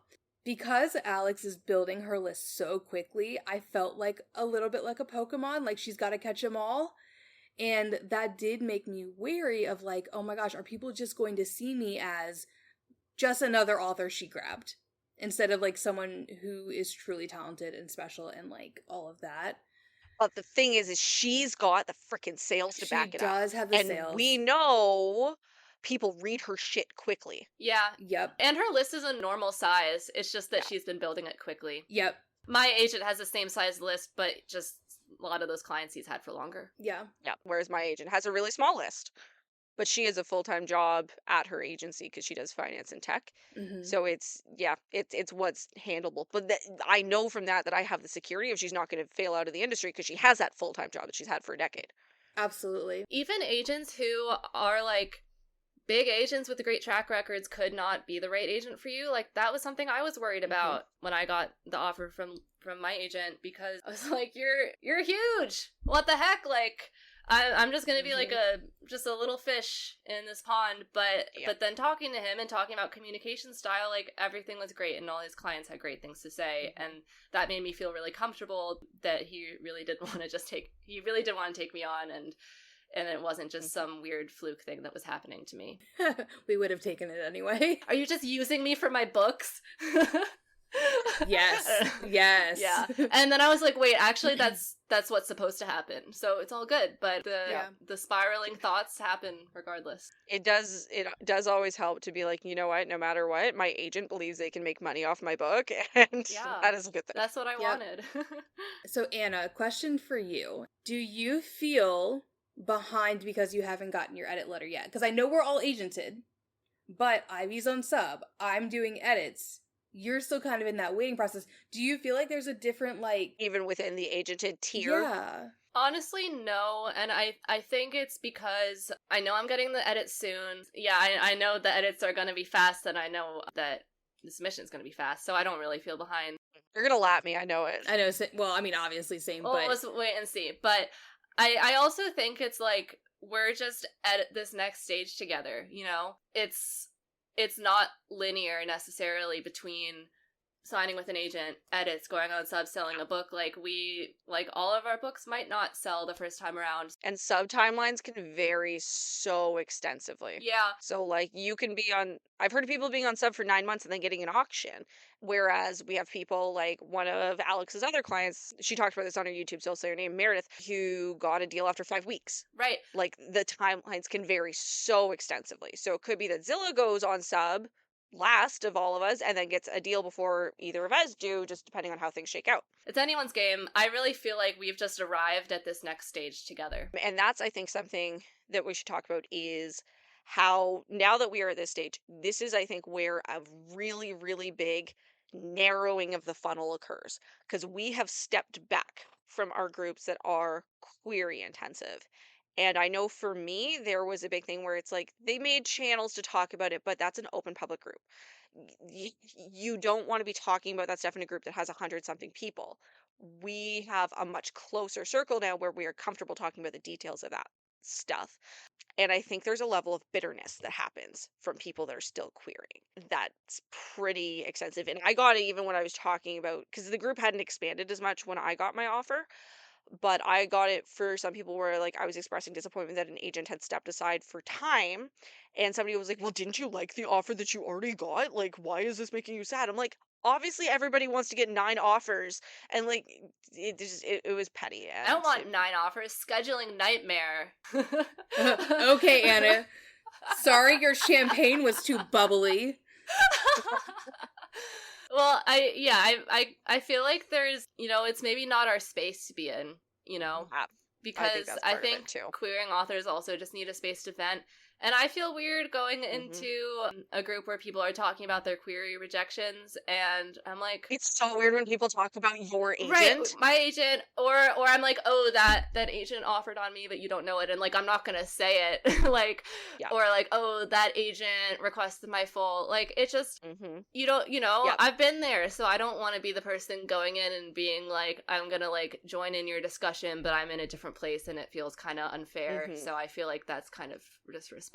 It's respectful to everyone involved to kind of know your place. It's not the same, but it's like a little bit the same energy of authors should not be in review spaces. I thought of that. Yeah, it's different, but it's a similar concept of like, this isn't for you. Yeah, and I also want to talk about the flip side, because we have all been in very different places too. And with my CPs, like, obviously I have one CP who's literally debuting next month. I've got another that's been on sub for a while. And then there's just me, and I was literally the last one in my original group that got an agent. And there's a reason that I think they kept me around, and it's because, number one, I named the fact that I was jealous and bitter and, like, whatever, but it also didn't stop me from supporting them in an authentic and genuine way. And I think that that's something that you need to be aware of in these spaces, because you can form real friendships that are not just transactional. Hey, I'm gonna like your pitch when you pitch it. We have people that are unagented in the main group, like core group we have had so far, and like that, it's not like we're looking down on people that don't have agents or anything like that. We just have our circle. Yeah, we have our close circle, and I think you're right, where it's like we can support people and talk to people about that, and we can, but you have to engage genuinely, like you were saying, naming the jealousy and stuff. Like I'm jealous that both of you got multiple offers and stuff like that. It's definitely something that makes me feel a little self-conscious about my book and things like that. I'm jealous you got an agent with your first book, you unicorn. Mm. And that's the thing, is like, I know there's stuff like that, but it's the feelings are complex. So having the jealousy is not necessarily you being bitter. It's you having own feelings about your grief and things that you wish were slightly different for yourself, but you can still be happy for the person, even if you are jealous of parts of their stuff in the process. Yeah, so I do think that while there is a huge division between like agented writers and querying writers, I do think that there's a way to bridge that gap by just having those authentic relationships and that information passing, because Yeah. you get so much more information when you're agented because you know people who are on sub, you know how that other side is starting to work. Whereas querying, it's literally like you have a gate shut in your face, and I hate to use the term gate, but like it's kind of what it is. Yeah. You're trying to look around and see through, and Yeah. But agented, you have an industry insider, your agent, whose job it is to make sure that you know what's going on. Absolutely. And I think those types of relationships between querying and agented authors are easier in smaller spaces because you can be invested in their journey. You can't do that in a group of 100 people where most of them are still querying. Yeah. But if you have a group of 8 or 9, and you can be invested in everybody's careers and what they are as their careers without having to be kind, like, you know what they're doing, you know Yeah. what book they're writing, and you don't have to be like, oh, what the fuck are they working on? I think it's easier in smaller spaces not to be exclusive, but just to have the emotional investment in someone else's work. I think it's also, it's not necessarily about like, oh, querying authors this, agented authors this, like if you get agented, you're in this special club, but it's just finding your people, finding the people who you can talk to honestly, that you can have your rants that maybe wouldn't be appropriate for a big server. Oh yeah, like complaining about being on sub in a majority querying server, and they're like, well, at least you're on sub. Yeah, I'm not gonna go into our big querying server and be like, oh, I'm so bored waiting for edits from my agent. Like, it just feels obnoxious. But at the same time, I do want to, like, continue those relationships because it's important to help kind of, like, you know, send the ladder down after you and share information and make sure that people aren't signing with red flag agents. Because, like, I was querying literally, like, a month ago. So... Actually, a month ago, I was waiting for my first offer call. But, like, a month and 2 days ago, I was very much just, like, in the trenches, and it's not really, like, anything changed about me. Yeah. Yeah. No, I think you're exactly right, where it's, like, it's where is appropriate to be having those crash outs and the complaining and stuff, because, yeah, again, it's, oh, your champagne's too bubbly and your steak is too juicy. Yeah. Can we go back to the... I want to stay on this for a minute because there are some opportunities that I want to talk about when you are agented, when you are on sub, and that is finally getting to be a mentor, that is being a first reader for RevPit, that is, you know, kind of taking on these more ladder down responsibilities. And I do find that I have a lot of respect for writers who take on these roles. Is that something you guys are ever going to want to do? I feel like for me, because I was never in a mentorship program, it's like a little bit weird because I don't really know how you access these mentorship programs. I feel like I wouldn't want to be a first reader just because that's a lot of reading to do, and I'm very much better. This is something I'm working on this year, is saying no to more beta reads and really kind of focusing on the ones that I think I can do a good job with. I think something more like Smooch Pit would be my style, because it's you taste all the little manuscripts and then you find one to fixate on, and I feel like I are fixating on one manuscript. So I think one where you're the mentor instead of Reading everything. reading everything would be something better for me. I think because I'm a teacher, I would need to be so specific with when it was happening, because it's like, if this is happening when I have to read 90 essays about social changes in the world, I'm going to crash out. I'm going to lose my mind, because it's like I just don't have the capacity at that point. But yeah, I think it would be something I would be willing to do. It's just timing and finding the mentorship that I think fits with what I have to offer. Yeah, I would definitely be interested in mentoring. Like, it's like working one-on-one with people and being a mentor is just something that I enjoy. Like, I manage people at work and I really like getting to work with people in that way. I would want to be careful with myself that like I feel like I'm in a place where I can help people, and that it's not just like an ego thing of me being like, I'm the mentor now. Like at this point, my only Why not both? qualifications are like I've got an agent, but like I literally like the mentorship program that I did isn't even technically done yet. I mean, I got disqualified from the end part because my champagne's too bubbly, but but like I haven't gone. Did funny episode titles, that would be the one. That would be great. I haven't done edits with my agent yet. I haven't been on sub.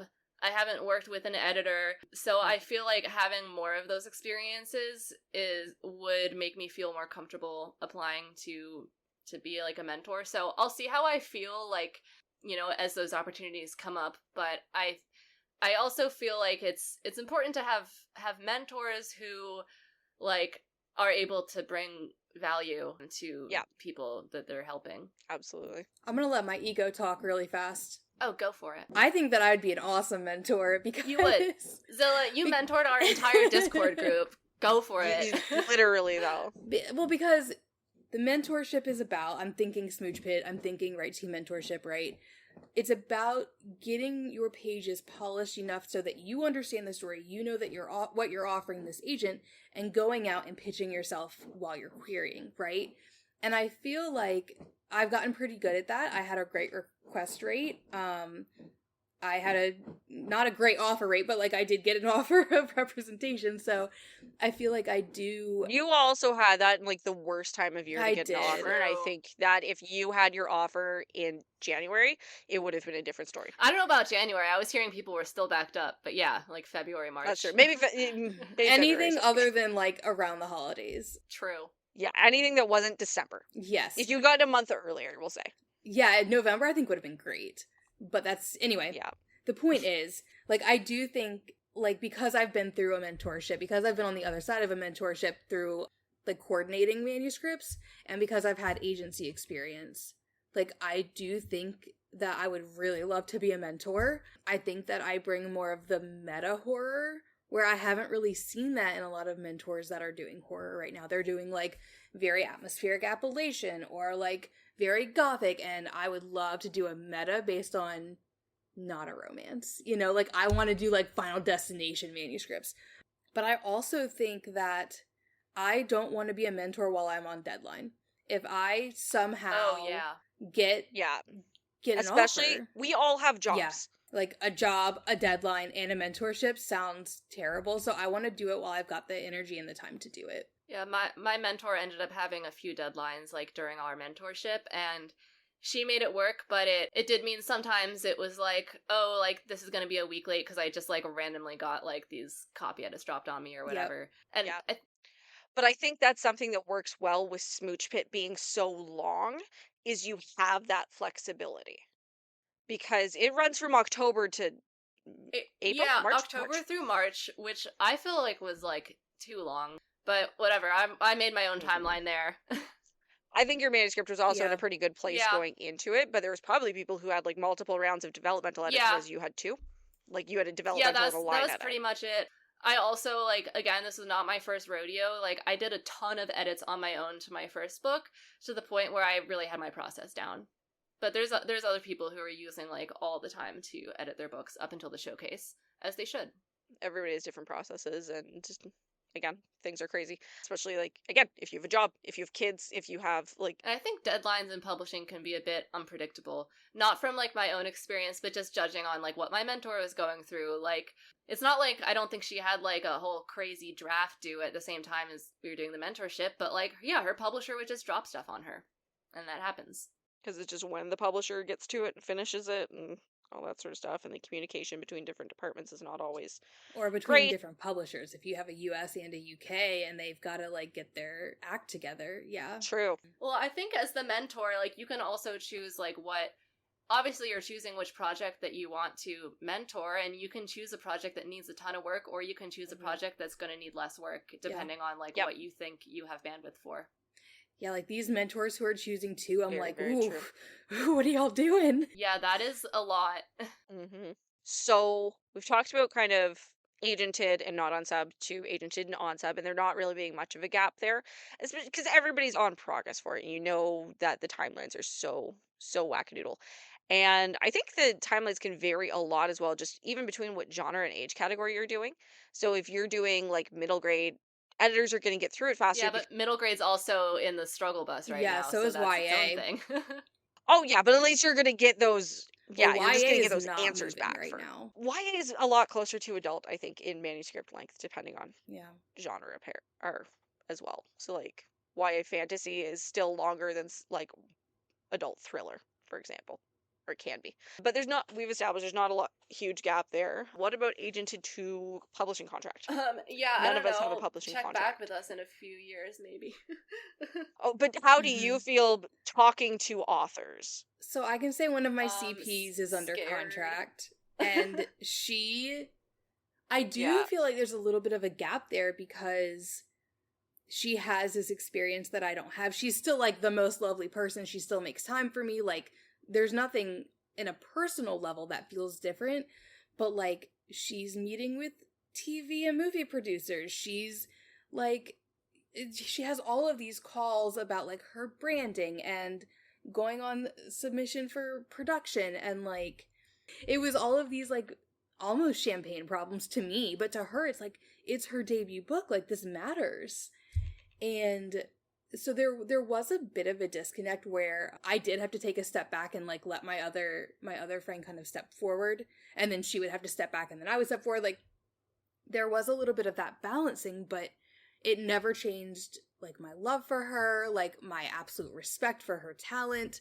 But it was very different, especially when we were in our like writing retreat in Colorado. Like it felt very different because I was unagented. One of them had an agent, was on sub, and the other one was working under deadline. Like I did feel very left out of their conversations because I just didn't have that experience. I feel like I look at published authors a Mhm. little bit like, you are so high and mighty, and I am lowly and down here. And the thing is I won't think that about myself once I have a contract, which Yep, for once. manifesting we're saying once, not if. But yeah, like I'm not gonna think that about myself. But it's always just you're looking up from down here, and it feels different. And it's like, oh, thank you for taking the time to speak to me, and like, I don't know. It's just it feels weird, like you're Yeah, looking it up the feels funnel. weird, but I also like I don't know, and maybe this is different for me because my mother is in trad pub and she writes completely different stuff from me, but Mhm. she's been writing under contract for like forever. So I just see it as like it's a different phase of the career. It's definitely easy to see Yeah. authors writing under contract who are also like adult fiction speculative authors and be like, "Whoa, that's crazy." But I think I just try to keep my head down and focus on the stage that I'm at. Hence why I didn't really look too much deeply into querying and stuff while I was writing. And I didn't really look deeply into sub while I was querying, to the point that my agent asked me what were my dream imprints. I was like, One I that don't wants to know. pay me. Literally, I was like, Tor? And he said, everyone says that. I was like, that's your job. Nightfire. You want Nightfire. Nightfire. Yeah, but I was pretty much like, you got this, you know? I like to focus on where I'm at.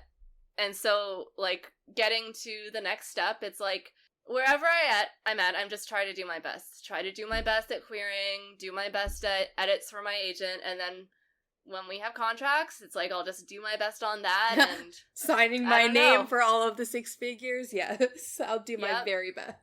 So, do you feel the need to do you feel the need to like research editors? Because I am definitely like starting to feel it now that I'm like No. getting to the halfway point. You have no desire.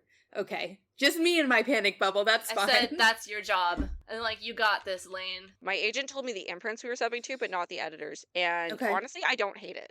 Like, because I know that if I knew the editors, I would stalk them and I would freak out and I would try to like read tea leaves that literally don't exist.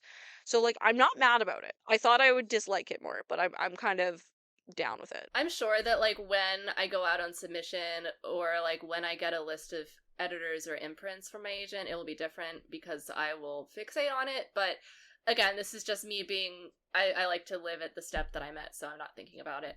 So Alex gave me names on my offer call. And I think that's because when I went into the offer call, like I had Yeah. people, like editors who were interested in seeing it. But I think because I went in with editor interest, like I have kind of been looking at these editors already. Something that you really have to think about that like we don't think about is because it's not our business to know is you can only sub to one person in a group of imprints. And once they have had the full, if they say no, that entire imprint or that umbrella of imprints is gone. And if it's Yeah, Hachette, it's the entire it's wild. publisher is gone now. Mm-hmm. That's your one shot at that Yep. publisher, which is bonkers, Yeah. but whatever. I feel like I'm just like, I have so little interest in like making my own sub strategy, and like I don't trust myself. That's why your agent takes 15%. Is it is Yeah. their job to deal So with it. I wanted an agent who I could just be like, you got this, you know? Like, take the reins. I don't, like, I want to know what's trust going you. on and stuff, but, like, I don't want to be like, oh, actually, Yes. we should submit here, because, like, what do I know? You know? Listen, yeah, I think with Alex, and this might be just like my OCD speaking because I do tend to fixate on things that I shouldn't. And like I trust Alex. I know she knows what she's doing. I know she works her ass off. Like no concerns there.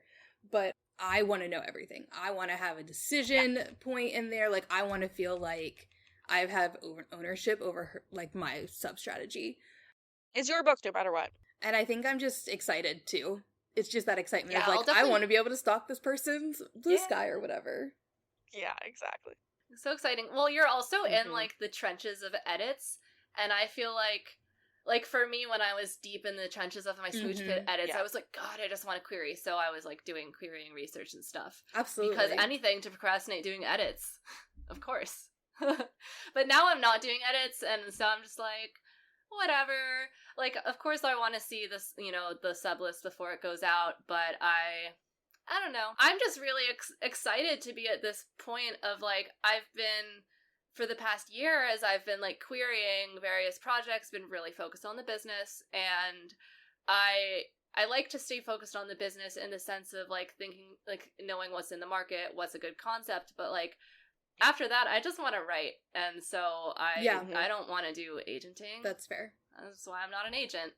Anything that I think distracts you too much from the process of writing is actually just interfering with your ability to do your job. Your agent can't sub anything if you don't write Yeah. something. You Yeah. can't publish something if you don't write something. So you just always be writing. And if I think too hard about, like, Mhm. who's going to be reading and receiving my material when I'm drafting, it's not good. So that's actually something that I am worried about, and I'm going to need to figure out a process for myself. Like, knowing that I have an agent and I have to send stuff to, like, when I'm drafting my new book, like, is it going to be weird? Please, I've read other books that my agent put out, so I know it's not going to be too weird.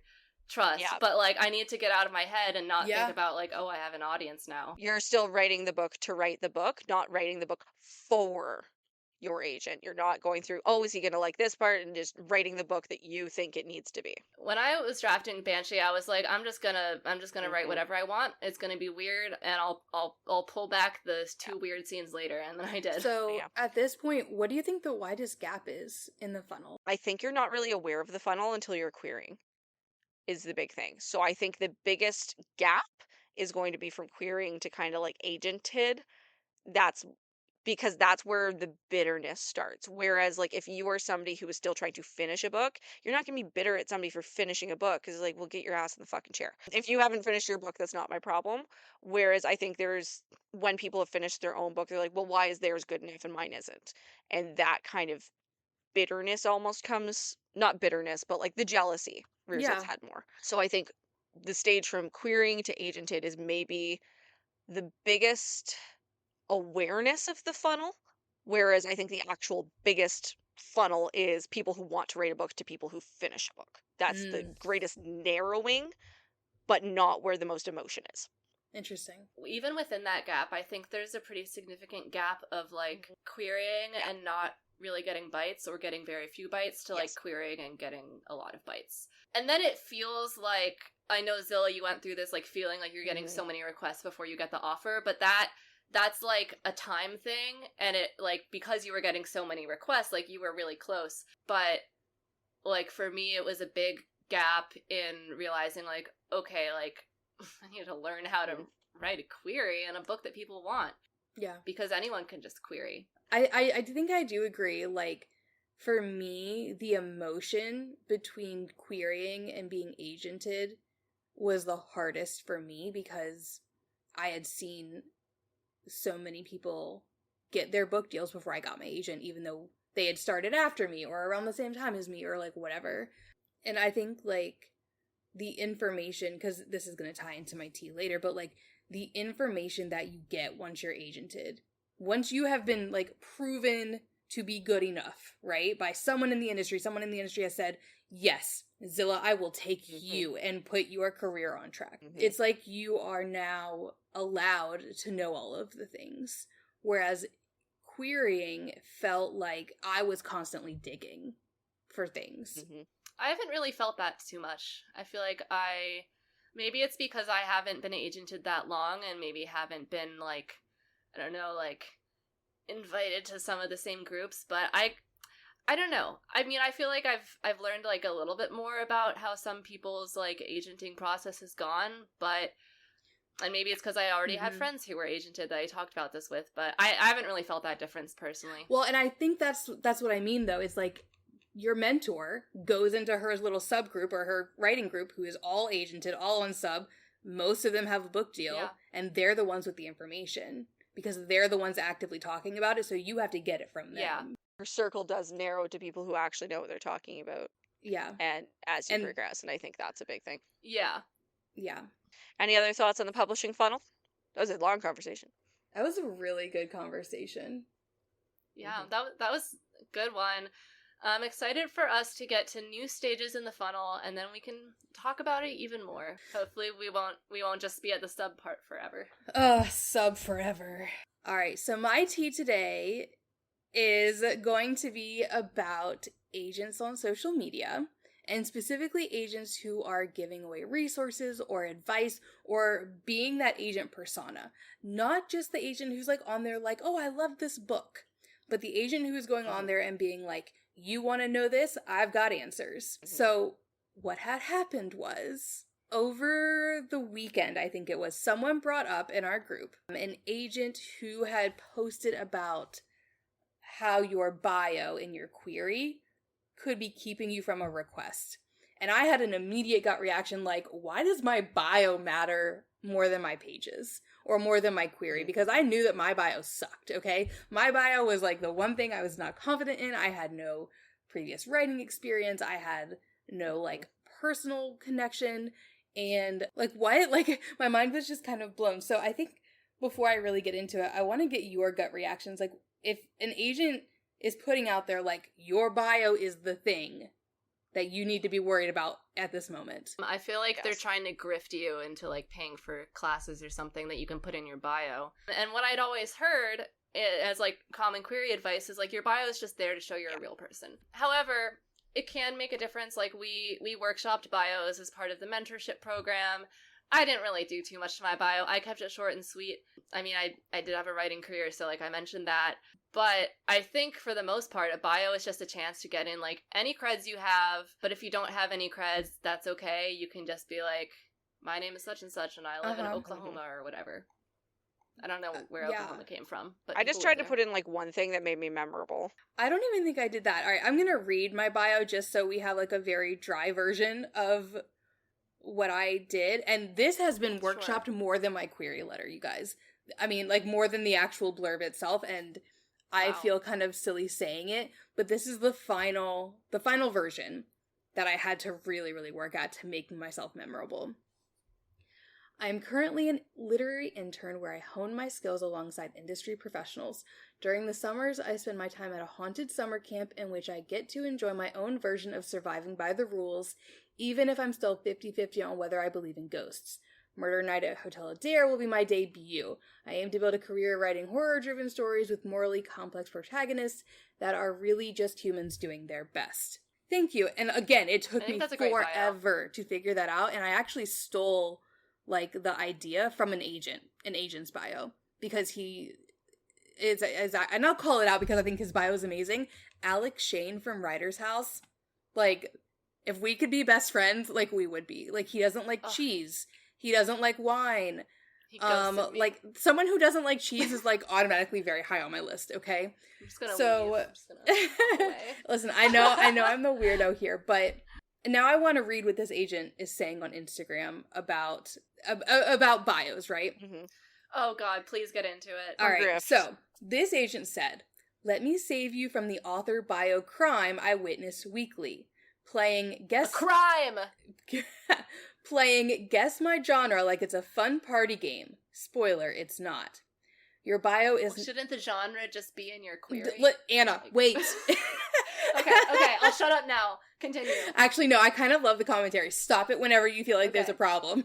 Okay. Your bio is not a diary entry, a philosophical musing, or the place to drop, "I write stories about the human condition." Cool. So does literally everyone with the Notes app and feelings. Your bio is a label, like the ones on soup cans. Except instead of chicken noodle, yours needs to scream genre plus vibe plus who will throw their wallet at this. Otherwise, I can't... Isn't that for your plot paragraphs and metadata? Yeah. The fuck? Yep. Otherwise, I can't place you, which means I can't pitch you. I'm gonna go ahead and throw my commentary out. That sounds like a skill issue, but that's just me. Okay, moving on. Right. This isn't for nonfiction, by the way. Okay, but like, you're writing a cannibal book. I eat people. No, this reminds me of, like, when we were workshopping bios in my mentorship, I did get feedback from some people that were like, you should add more of your genre vibe. And it's, okay, I do have my genre vibe. It's called the blurb. Well, I had a line about, I was like, I live with my husband, 2 cats, and a collection of slowly dying houseplants. I was like, great, I love that. horror. Good line. Bad at plants. I'm funny. What do you want me to say? Yeah. Like, my name is Ebony, Darkness, Dementia, Ravenway. I own a necklace that's shaped like a coffin, which I do, by the way. Like, what else do you want? Like, I kill children. Fiction. In fiction. For legal. Like... Yeah, in fiction.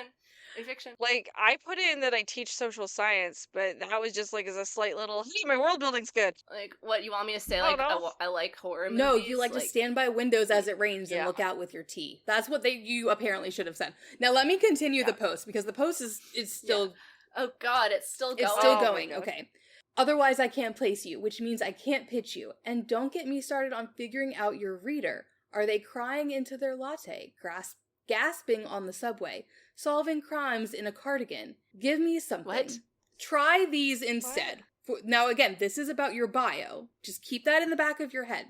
So, okay, her examples. Upmarket book club fiction with a speculative edge for readers of X and Y who ugly cry in public. That's not a bio. A twisty domestic thriller with dark humor and a heroine who makes terrible decisions. Parentheses, affectionate. Cozy mystery with found family energy, small town gossip, and at least one emotional support cat. You get 1 sentence. Make it earn its rent. Repost this to your story for the writer in your life whose bio is currently just vibes. I know the problem with this post is she put the wrong prompt into ChatGPT. Because none of these are what your bio is. I'm sorry. This makes no sense. Yeah. If anything, this is like some queries will have a field on Query Manager that's like, describe your target audience. And that's what... Yes. Right? Like, none of this is your bio. What the... Yeah, so No. I did a little digging, specifically on her, but then I'm going to talk about some other online agents. I found a lot of posts like, are you making one of these querying mistakes? Nobody told you the querying rules because knowing them benefits the people who already know them, which we've already talked about in this episode, and I made sure to bring up a lot because who do you think passes down the querying rules? It's not agents. No, it's other writers. It's other That's why you writers. need friends. Exactly. And you should not have to pay any money for the querying rules. Just pay like $25 for Query Tracker, Publishers Marketplace. Yep. Yeah. And Yeah. then... Literally just read the success stories on Query Tracker. We've established you don't need premium to do that. absolutely. My success story is up on Query Tracker Yay! right now. When this Finally. episode comes out, it'll be like months old, but That's yeah. all right. Old, yeah. Old news. So I went a little bit deeper because at this point I was hate scrolling. And I got to this one post that said, things that surprise me most about what writers actually need, and this might not be a list you're going to love. And I read through a couple of similar posts by her, But at the end, she starts doing things that remind me of multi-level marketing posts, which is like, so I'm just going to read it because I don't want to make one up. If you've been almost ready for a suspiciously long time, comment WWJB. I've got you. And I'm looking at these writers underneath who agent name do. and there's no D though. But that's that's where I went to. Yeah. What would Jesus be? What would Jesus be? Yes. But like you get all of these writers who are commenting like underneath to get these free things, and I'm like, number one, this is an MLM culty, like, predatory thing. Like, I got weird vibes. Yeah. And number two, I'm pretty sure it's AI. I'm like 99% sure just the way it reads, that this is AI. And it's very frustrating because, in our opinion, don't sue us. In my opinion, this agent is so concerned with coming off as credible that she's putting together, and I did comment because I wanted to see what she was putting out, and I never got anything. Just putting that out there. She knew it would be a bad idea. I did it from my personal account that I haven't used in like 3 years. So like, wow. Either way, like I never got anything. It feels like an MLM. It feels very culty and predatory, and I want to talk about other agents, without naming names, that get online and spew either bad information or information that is so nuanced that if people followed it, it wouldn't work for them. Because I think that newer agents specifically, or agents who are maybe still trying to build their list, are so chronically online. And I know my agent is chronically online, or at least she used to be. I think she still is, but that advice, like, I just feel like you're not selling everything. So therefore your advice should not be so general or so, like, it feels accusatory. It feels like you don't know something, I've got it, like, you better click here. And it feels wrong to me. Yeah, I think there's, like, a few layers to this. Like, the first part is, like, there's a couple of ways to be an agent who's chronically online. Like, we're all chronically online, that's why we're here. There's nothing wrong with agents who are just, like, a person who's chronically on the internet. But then you also see a lot of agents who are, like, chronically being an online agent personality. And that's where I put my flags up a little bit. And again, like, I think, some of this is fine, but it's, like, when it's, like, they're clearly putting so much energy into the internet that I wonder, what are you doing as an agent? And when they're speaking it so authoritatively, like, I am the authority, like, you must listen to me. And frankly, to go back to this other agent that we were talking about, one of the big reasons why I also think she's using AI to write her content is because the volume is absolutely ridiculous. I'm seeing, like, 10 posts a day coming from this person, and as someone who spent a long time working in social media, like, I had a side job for a lot of college where I was, like, running social media accounts for a company, and I would sit down every morning and I would write, like, 3 or 4 social media posts for them. And that took me a couple hours. And so, like, if you're creating, like, that level of content from scratch, it takes a long time. But also, scrolling through this person's account, it's a lot of just, like, repeated and recycled ideas, different variations. It comes off as inauthentic, which I think it's AI. I would love to be proven wrong, but I'm pretty sure that's what's going on here. And I also want to call out the hypocrisy here of these agented writers don't want to give you any information, but to get my information, you better type this word. Like, I can't stand that. I'm so offended by the fact that she is, like, calling out agented writers and saying, like, you know, their stories don't matter as much as yours. Well, like, actually it does, because that's how I got an agent. What about the authors who are agented by her? Like, would they not feel some type of way about that? And also, like, we did a show of hands. It's like, none of us got our agents from being in these weird critiques. We all got agented out of the slush and cold queries. Like, yeah, all of us sent cold queries. Yeah. Maybe there was more, you know, there's more elements involved in agent offers. Like, my offer was because I got a different offer and then I nudged. Like, Zilla had... You would have got offers anyways. Like, it just sped things up.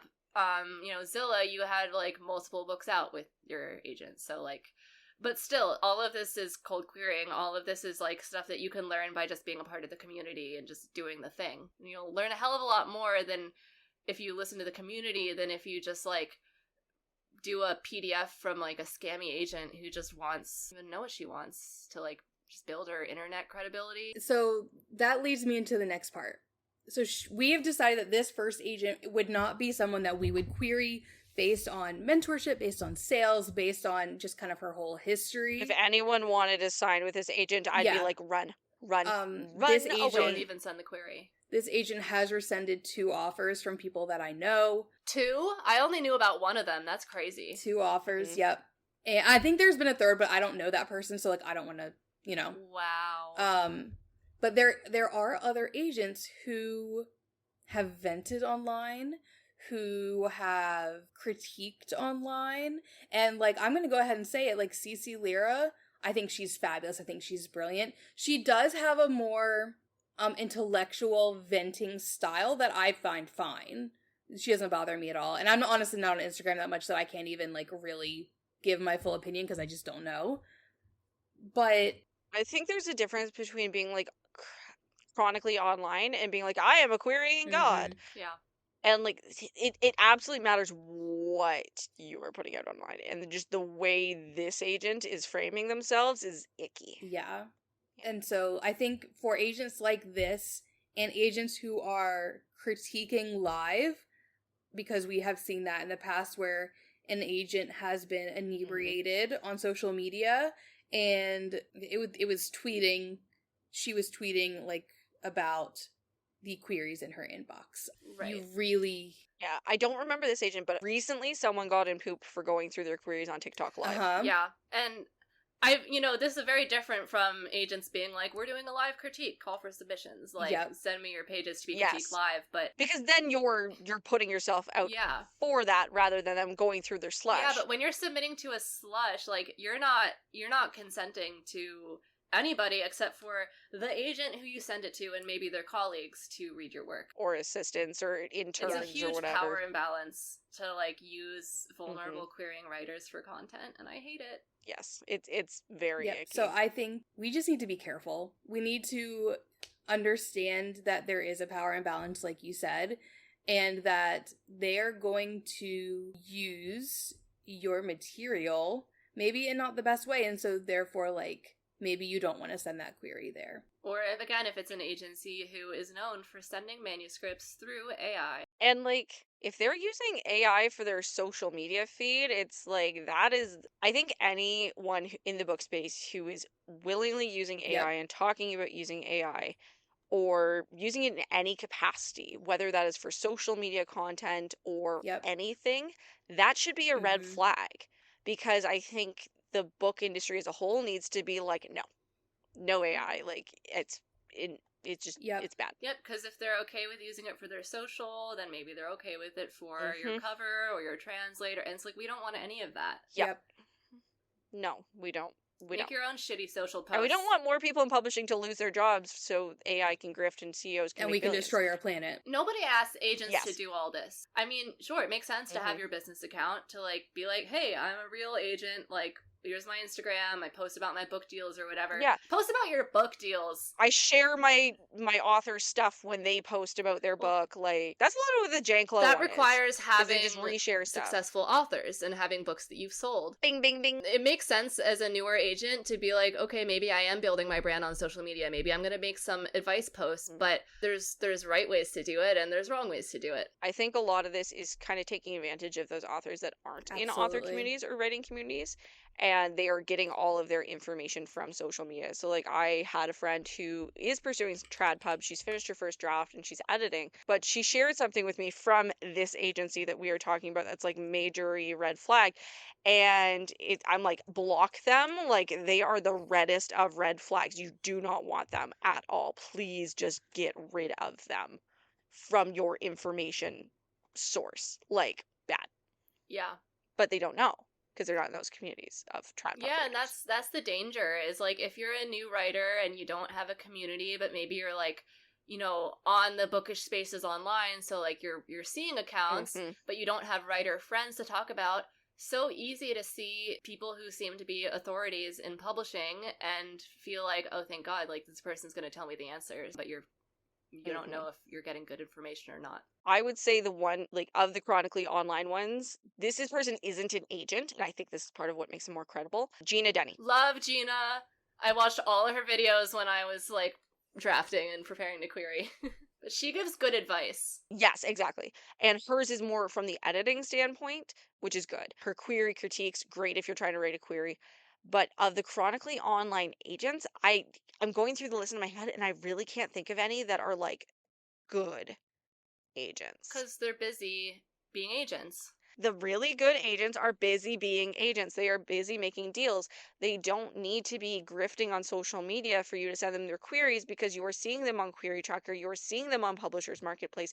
They don't need to schlep for your submission because they know they are getting enough. Yeah, and think about the agent's job is having relationships with editors and using those relationships, and that does not tend to happen on social media. That tends to happen by like having meetings with editors, going to conferences and book fairs, sending them emails. So you have to think about what is their goal? Like, what is their ulterior motive? And it's usually to sell you something. Yeah, and I think, like, again, there's things that are worth, spending your money on. Like, Zilla and I both take CC Lyra's classes, and we like them a lot. But just, use your discretion. I think it should be a red flag if any agent is acting like their word is law. I think anyone worth their salt is going to be like, take my advice if it resonates with you, leave what doesn't. Particularly when they don't have the chops to back it up. Zilla just shared something, and it is all the many packages that are being sold by this agent in question. The very expensive packages, such as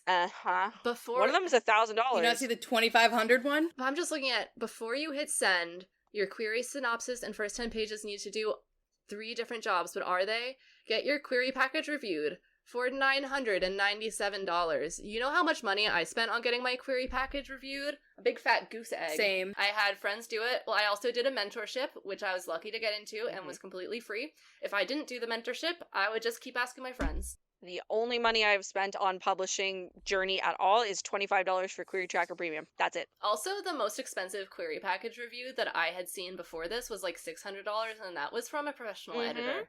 And that even was really high. So this is just crazy. And yeah, you do have to think about what people are trying to sell you. The one other thing that I want to mention for our listeners who maybe don't have that writing community is that an agent who is also doing these side quest paid things with your book, you should not be querying them. There is a conflict of interest there. And typically, like for Cece, she states very, very clearly, like, she does critiques in her class and she says, this is not a query to me. Like, this is not the same thing. And there are other agents who do it who are like, if you pay me for this, I cannot accept your query. So, or they have to give you the money back for it. Yes. If they're like, please send me this. And that's just like basic professional standards of agenting. Like, if you're in the AALA. So, and this person is not. So that's a big thing, is you really have to kind of understand what those agent ethics are. And okay, actually, the little thing for us is I think this podcast is also ascending the ladder back down a little bit, because we are talking about so many of these things. And like, if you are somebody who's not in those spaces, we are talking very honestly about a lot of this stuff, and I feel like that's good for us. So pats on the backs for us. We are educating the masses. That's something I love about this, because I couldn't find any resources like this when I was querying. It was all either like, okay, fellow authors in the query trenches who commiserating together, but maybe they didn't have the information to share, or it's stuff like podcasts from published authors, or like literary agents, or like people who are very successful. And yeah, I'm glad that we get to talk about this, and I really hope it helps people. Yeah, but I hope it encourages you to go out and find your own people, because there's only so much. We really toe the line with like how much shit we can talk on here. Yeah, exactly. We don't want to get sued. Yeah, please don't sue us. Yeah, but find your Discord group. Yeah, exactly. Ooh, maybe if we do well, we'll make a Discord group for our podcast. That would be so fun.